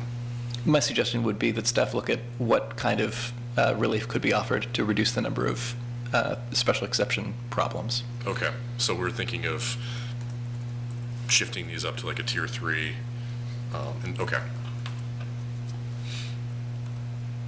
I'm agreeing with you on all these, but I just want to make sure I know what we're doing. G18, ground story definition. And this is another super in the weeds one, but it's an important one. How we're defining the ground story. And this is frankly beyond my mathematical understanding. But broadly, I think we should be able to make this possible without requiring a special exception. Yeah, this is the one that I understand that the land around here is just too steep to fit the code. Or the code is not steep enough to fit the land, depending on which way you want to look at it. So, And our code is not allowing them to have one gigantic ground floor where a lot of it is below grade. We're saying you must break it up because you can't have all that below grade. And I think what this comment is saying is like, that just makes it more expensive for us to break it up like that. Let us go back to the old definition where 50% above grade. well, the current code is about 6 feet. And 6 feet in some areas of town Yeah. happens very quickly. Yeah. So then you end up with a building with very small sections. Yeah. So I don't know if it's going to 50% or if it's expanding to 6 feet or what makes sense on a rewrite of that section, but that's what it's about. Is this one that can be dealt with through special exception? It could be, because you can ask for additional height, not stories, a special exception, but if you needed additional height, because now you decided you didn't want to modular the build. The point was to modular the building. Yeah. And so if you didn't want to do that, for whatever reason, your plates wouldn't match, you could ask for a special exception for more height on there. Now, I think you probably have to ask for a lot of series of special exceptions, because now that exposure, you have a lot of things that apply to first story, transparency, blah, blah, blah. So there's a path, it's probably just not a very And convenient that's path. kind of where I was getting at, because I feel like where I've seen this on the BAR is, for example, the hotel that's going to go on the Artful Lodger site, just over next to the Omni. Because Market Street slopes so much, they ran into some issues with where their ground floor is. So they've got, one high ground floor, and then there's a lower level that ended up having to be treated like a ground floor. Their floor-to-floor heights weren't appropriate for that because it was a garage level. Because it was a garage level, it wasn't going to have windows or anything. But at the same time, it was, I think it would be the type of thing that said BAR review, so we could make sure it looked okay. But it's the type of thing I think we do want to look at, because just as Matt said, you could have a big facade that doesn't have windows on it, doesn't have entrances, or just has a big garage door, and that's the trade-off. Well, there are requirements for a facade like that to have a mural, or I think Yes. one of the options is a living wall, so there are already ways to mitigate just having a giant blank wall. Yes, yeah, but I guess it just ended up being something that was helpful to look at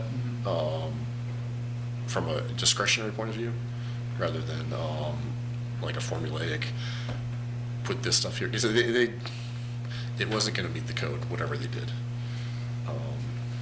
That's just a counterpoint. I don't know if. Sure. I tend to agree. We've got some issues with the min-maxes causing some problems throughout town. Yeah, so I appreciate the special exemption process and what can and can't be done through those. But because of the topology of Charlottesville, I feel like there could be a lot of special exemptions for this. So not only that, but also finding dimensional code language that more supports what we've got here in town. Okay. Were there problems under the old code in this regard? I don't think so. The issue, and I'm thinking of West Main specifically, was that you get like one giant building that's sort of like teetering above the rest of the street. So you get sort of odd, like this. There's a sidewalk and it just looks odd, but it's really an aesthetic issue. I don't know if there's a health and safety component. The standard was just a really big engineering screw up. They built the building a foot too high.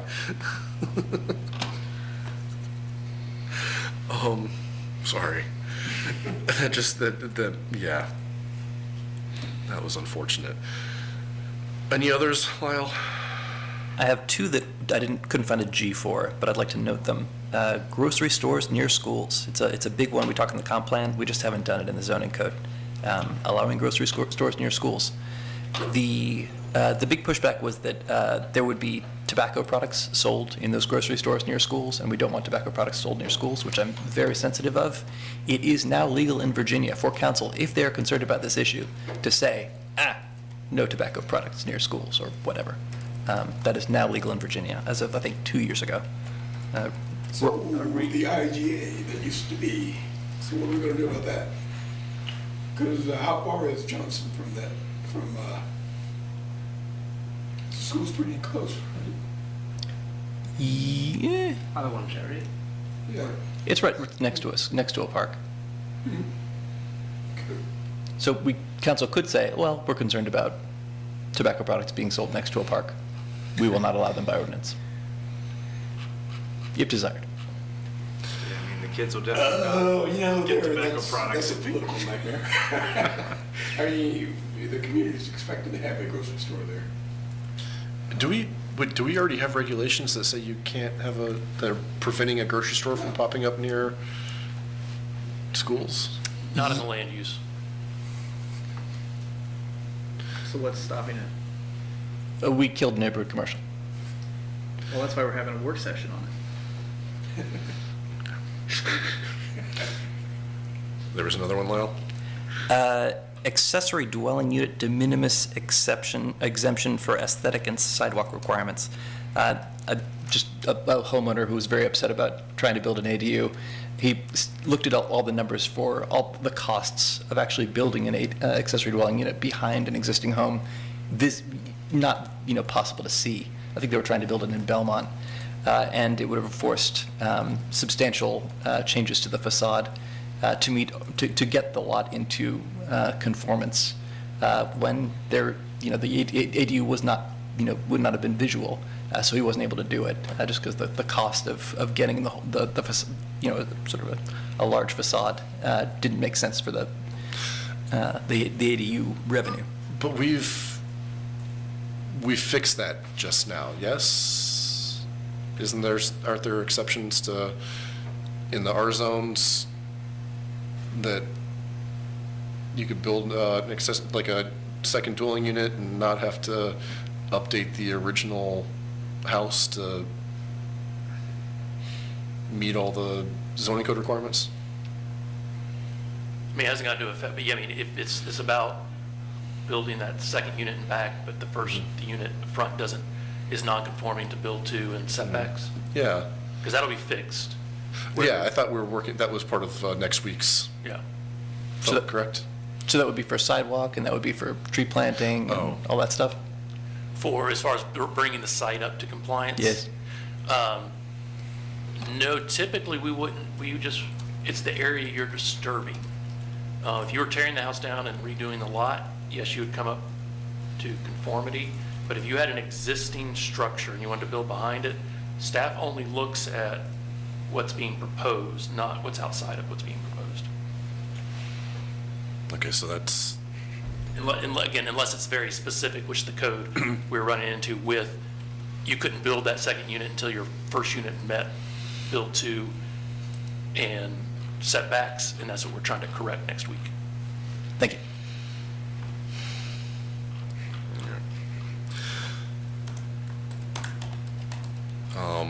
any others? Can we add, adding to Lyle's point, neighborhood commercial is not listed on tier 3, and I thought that was sort of like the poster child for tier 3, needs further review, some community engagement, longer study. Is that in the work plan? Yes, I believe that's why it's not here. It's actually on the. Oh, NDS right, work it's a plan. separate thing in the work plan. Okay, I always forget that. Okay.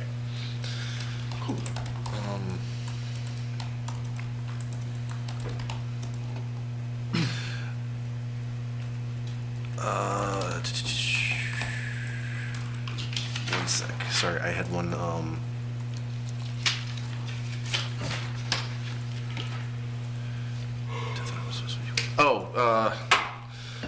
Just gonna note two things from the D sections.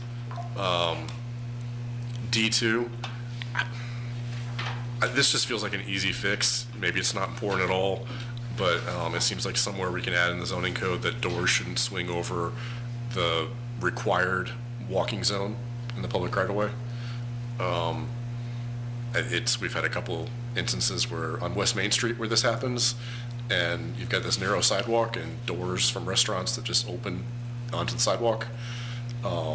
It's technically prohibited in the building code, but the code official is allowed to make exceptions to that. And I feel like we should just in our zoning code say the required, I forget what the zone's called, the pedestrian zone, walking zone, whatever the required sidewalk width is, it can't swing into that. So if you have a 7-foot required sidewalk width and you've got a 10-foot wide sidewalk, then no big deal, but just don't swing into the 7 feet.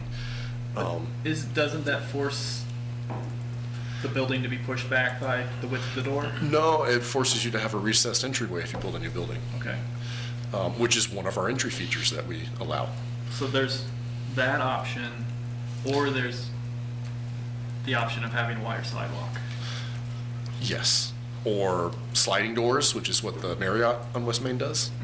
Yeah, Okay, so there's a lot of outs that aren't forcing the moving of the building footprint. correct. Okay. That's my concern with that.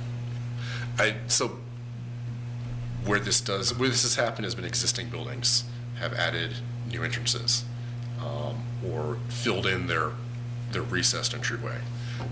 So that would be what would be prevented. And I don't know. If you guys agree, yay. If not, maybe it's not a big deal. But How long it is a bugs the door crap out of open me. versus closed? I don't. I feel like preventing somebody from holding a door open over the sidewalk is one thing versus not allowing it to open over the sidewalk at all. I'm thinking of getting smacked in the face with a door. This is a me I thing. hear the concern. Okay, so we'll put it away. Unless, yeah, I guess, okay, we'll put that away. I had to try. The sidewalk on West Main Street has been, it drives me nuts because I do get, Well, yeah. when we update West Main. 20 years ago. D5, and I saw this was one of the developer comments as well. When you have a building width exception, you're required to have a 30-foot deep alcove. And if you build a building over a parking garage, 30 feet puts it's a dimension that's not workable.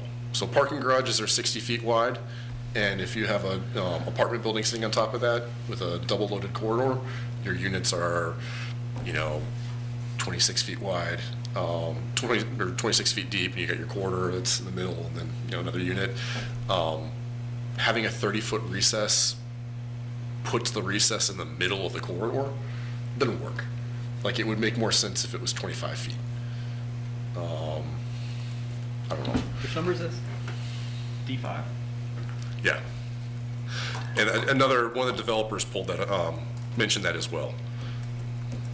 So I wasn't sure if that was worth bringing up as something to move into one of these tiers. Seems like a really easy fix with minimal disruption to the code. Is this tied to active death?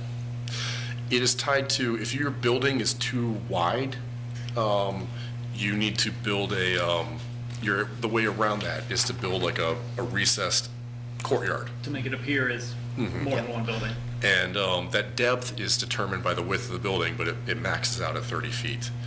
And So that if you 30 had a feet, corridor going through it, this breakout of the building cuts into the corridor. Yes. That's the concern. yes, Okay.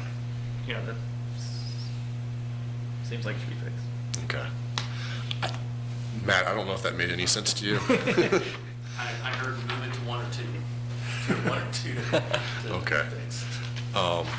Yeah, if we could shift that one up just to look at, it seems like an easy fix for a silly problem, It would be changing the number 30 to the number 25. something like that. It's pretty good. All right, to wrap this up quickly, unless there's any other items, I was going to go to the last page and just make sure that we can hit the summary. I'm sorry. Yep, go ahead. Minimum lot sizes. Yep. The hope was that sublots would make it so that we wouldn't we would have a relief valve for minimum lot sizes. For existing non-conforming lots that are smaller than the minimum lot size, we're running into problems. I happen to live in an area that is full of them. We do want a way to use our existing lots. So I would like to flag that as an issue. Is that a problem with the size of the lot or the fact that the percentage that you're allowed to fill the lot is too low? Yeah, basically, all the calculations are based on a larger lot than what we Okay. have. All right, so that's more of yes, okay.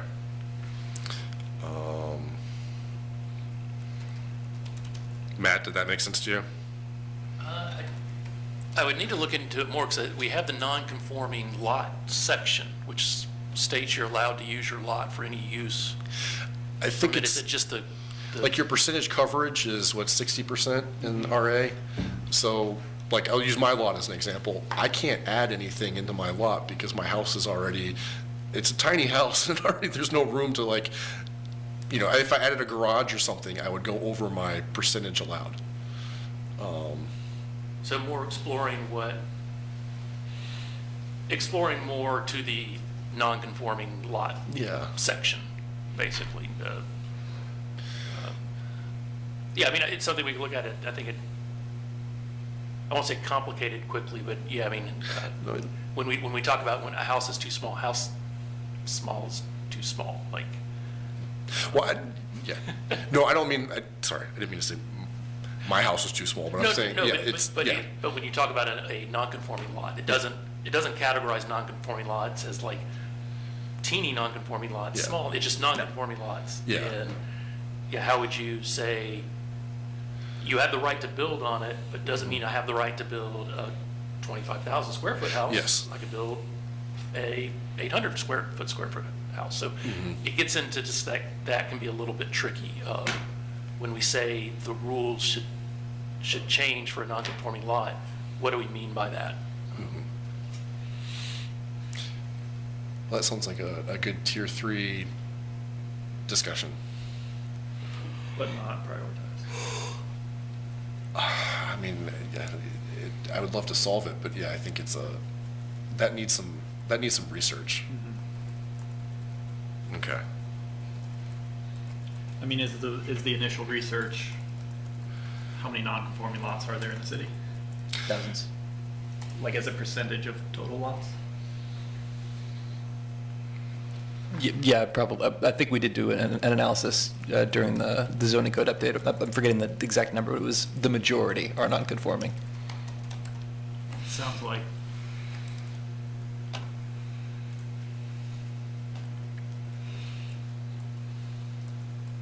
That sounds like our minimum lot sizes don't fit with the city, instead of having a non-conforming section.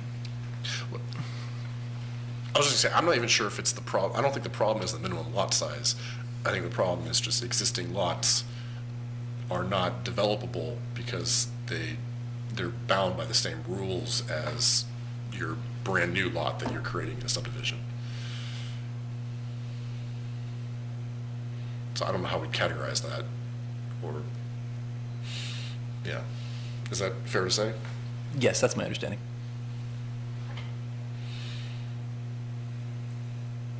Are we missing a concept then of reasons for nonconformity? Do we want to say if a lot's nonconforming due to its size being small, we consider some exemptions? This is what I'm hearing. I think that's what we want to study. Okay. So not all nonconforming lots, but particular category. Okay. Yeah. Are the fraction of lots in the round, is that the most common reason for lot being nonconforming? Okay. But are you, not you, Josh, but are like, is it being suggested that we not apply like some of the basic requirements to existing lots, like lot coverage and things like that? Is that what I'm hearing? Yeah, see if there's some sort of relief or lessening of standards, like, I guess studying whether that even makes sense. Okay, yeah, it just seems like if it applies to small old lots, why not apply it to new lots as well? But Yeah. and then that's like a major change, right? Yeah. To like, that's just, yeah. That was sort of my erroneous point about minimum lot sizes is instead of carving it out for non-conforming, just change it. And the minimum lot size did go down quite a bit from the old code to the new code. Sure. So a lot of it is 2,000 square feet, used to be 6,000. Now, there are still 6,000 square feet in the R districts, but it did go down quite a bit. And again, I don't really think this has to do with the lot size, though. Sure, I think but it's- my yeah. point is instead of carving it out for non-conformity, whatever the actual issue is, just Yeah. adjusting the metric. Yeah. So is the maximum percentage of building coverage in the RAs, is that the right number? Is that kind of what we're saying? Yeah. I think that makes sense for something to look at. All right, do we need to look at this final page, or did it make sense what we were trying to prioritize from our previous discussion?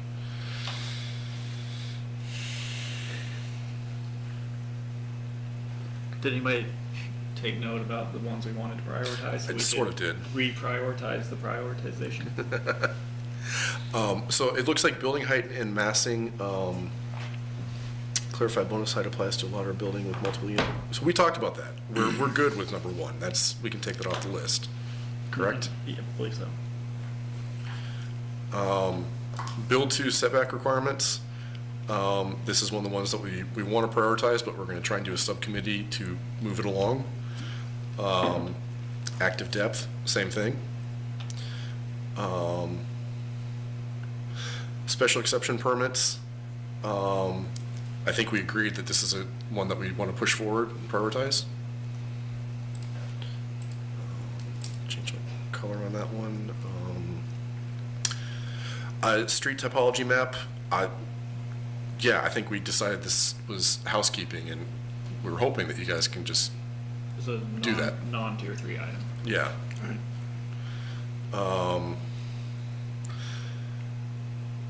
Definitions and site modification rules.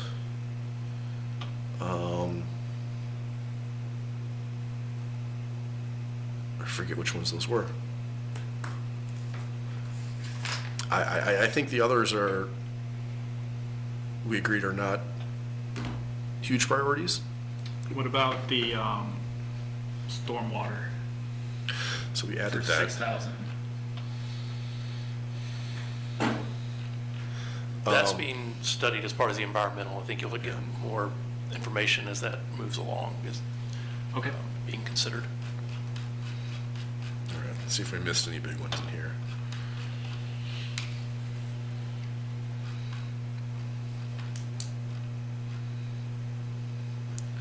Setbacks, we did active depth.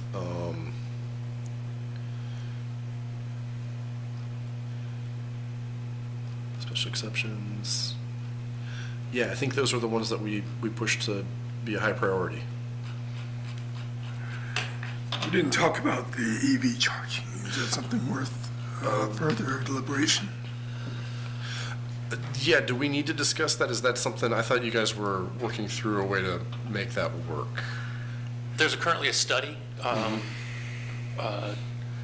that's going on. You'll hear more information out of this. Came out of kind of some preliminary internal, so we wanted to make sure it was on the list so that when y'all got more information on the actual report, whenever that comes out, that you're prepared for it. Okay. Are the fire folks working on that? Excuse me? Are the fire folks working on that? I believe fire is involved along with environmental. Thank you. And that's the EV thing is a discussion about level 1 and level 2 chargers being allowed in parking lots and parking structures. That, and also, on the public side, like where could public chargers be? But the level 1, level 2 chargers, yes. And just how could it be incorporated, is it something that should be in public available space areas in the city, and where would those be? Trying to identify those.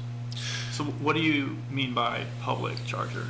Like Like I in a can public imagine park? having one, okay, at a park or on the side of West Main Street that somebody could plug into. Or more like in a park or publicly controlled garage, or if it's feasible to have in right-of-ways or not. I think there's a lot of discussion going on with it. Is that study going to come before this group? I'm not sure, it's not run, I think it's run out of environmental, but we can get you more information. I know that, I haven't heard on it in a while. They had these kind of preliminary findings, was a while back when I put it in this paper, Mhm. so we can follow up on that. I just feel like EV charging is just such an intense infrastructure upgrade that we really need to be considerate about where we want that to be, potentially in the public right of way or on public structures, publicly controlled things, just because it's really is so permanent. That's my comment. Did that study include, or I don't know if it's even an issue, but I guess in residential neighborhoods, people being able to plug in their own cars if they live across the street from their parking space? I mean, it's come up more from a public service standpoint and right-of-way access and ADA than a private land use kind of issue. Okay. Not blocking your ADA accessible routes in a public right-of-way is kind of the real big issue. For that, I forget what level charger that is, but for your small residential, there wasn't necessarily a building code or fire concern, but the concerns were more around crossing into public right-of-way and ADA issues. Okay. All right. Well, thank you guys for humoring us on this. Are you feeling like you got our understanding where what we tried to get through tonight? I think I got good feedback where, Okay. I would say where just maybe a few minutes, because the steps I would be taking is kind of preparing the 2026 work plan for this. And I know we kind of, in general, in the pre-meeting, talked about a subcommittee and talked about it in the report, but it'd be, hearing from Planning Commission on how y'all want to be involved in this would help me kind of flush out the plan to bring back to you to say, here's our plan for 2026. Here's we're going to go. What I'm hearing right now is you'd like to have a subcommittee. So if there's any other kind of just information along that we especially learned from 2025, that maybe it'd be helpful to hear as we prepare the 2026 path.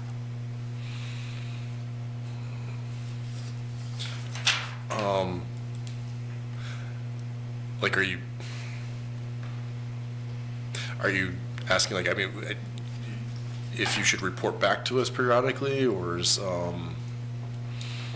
Yeah, I mean, so what I'm hearing is there are a few of these items that could be tier 2 or your tier 3 that you'd like to discuss in a subcommittee. Yeah. So a subcommittee is definitely, I think, part of how you would like the 2026 to go.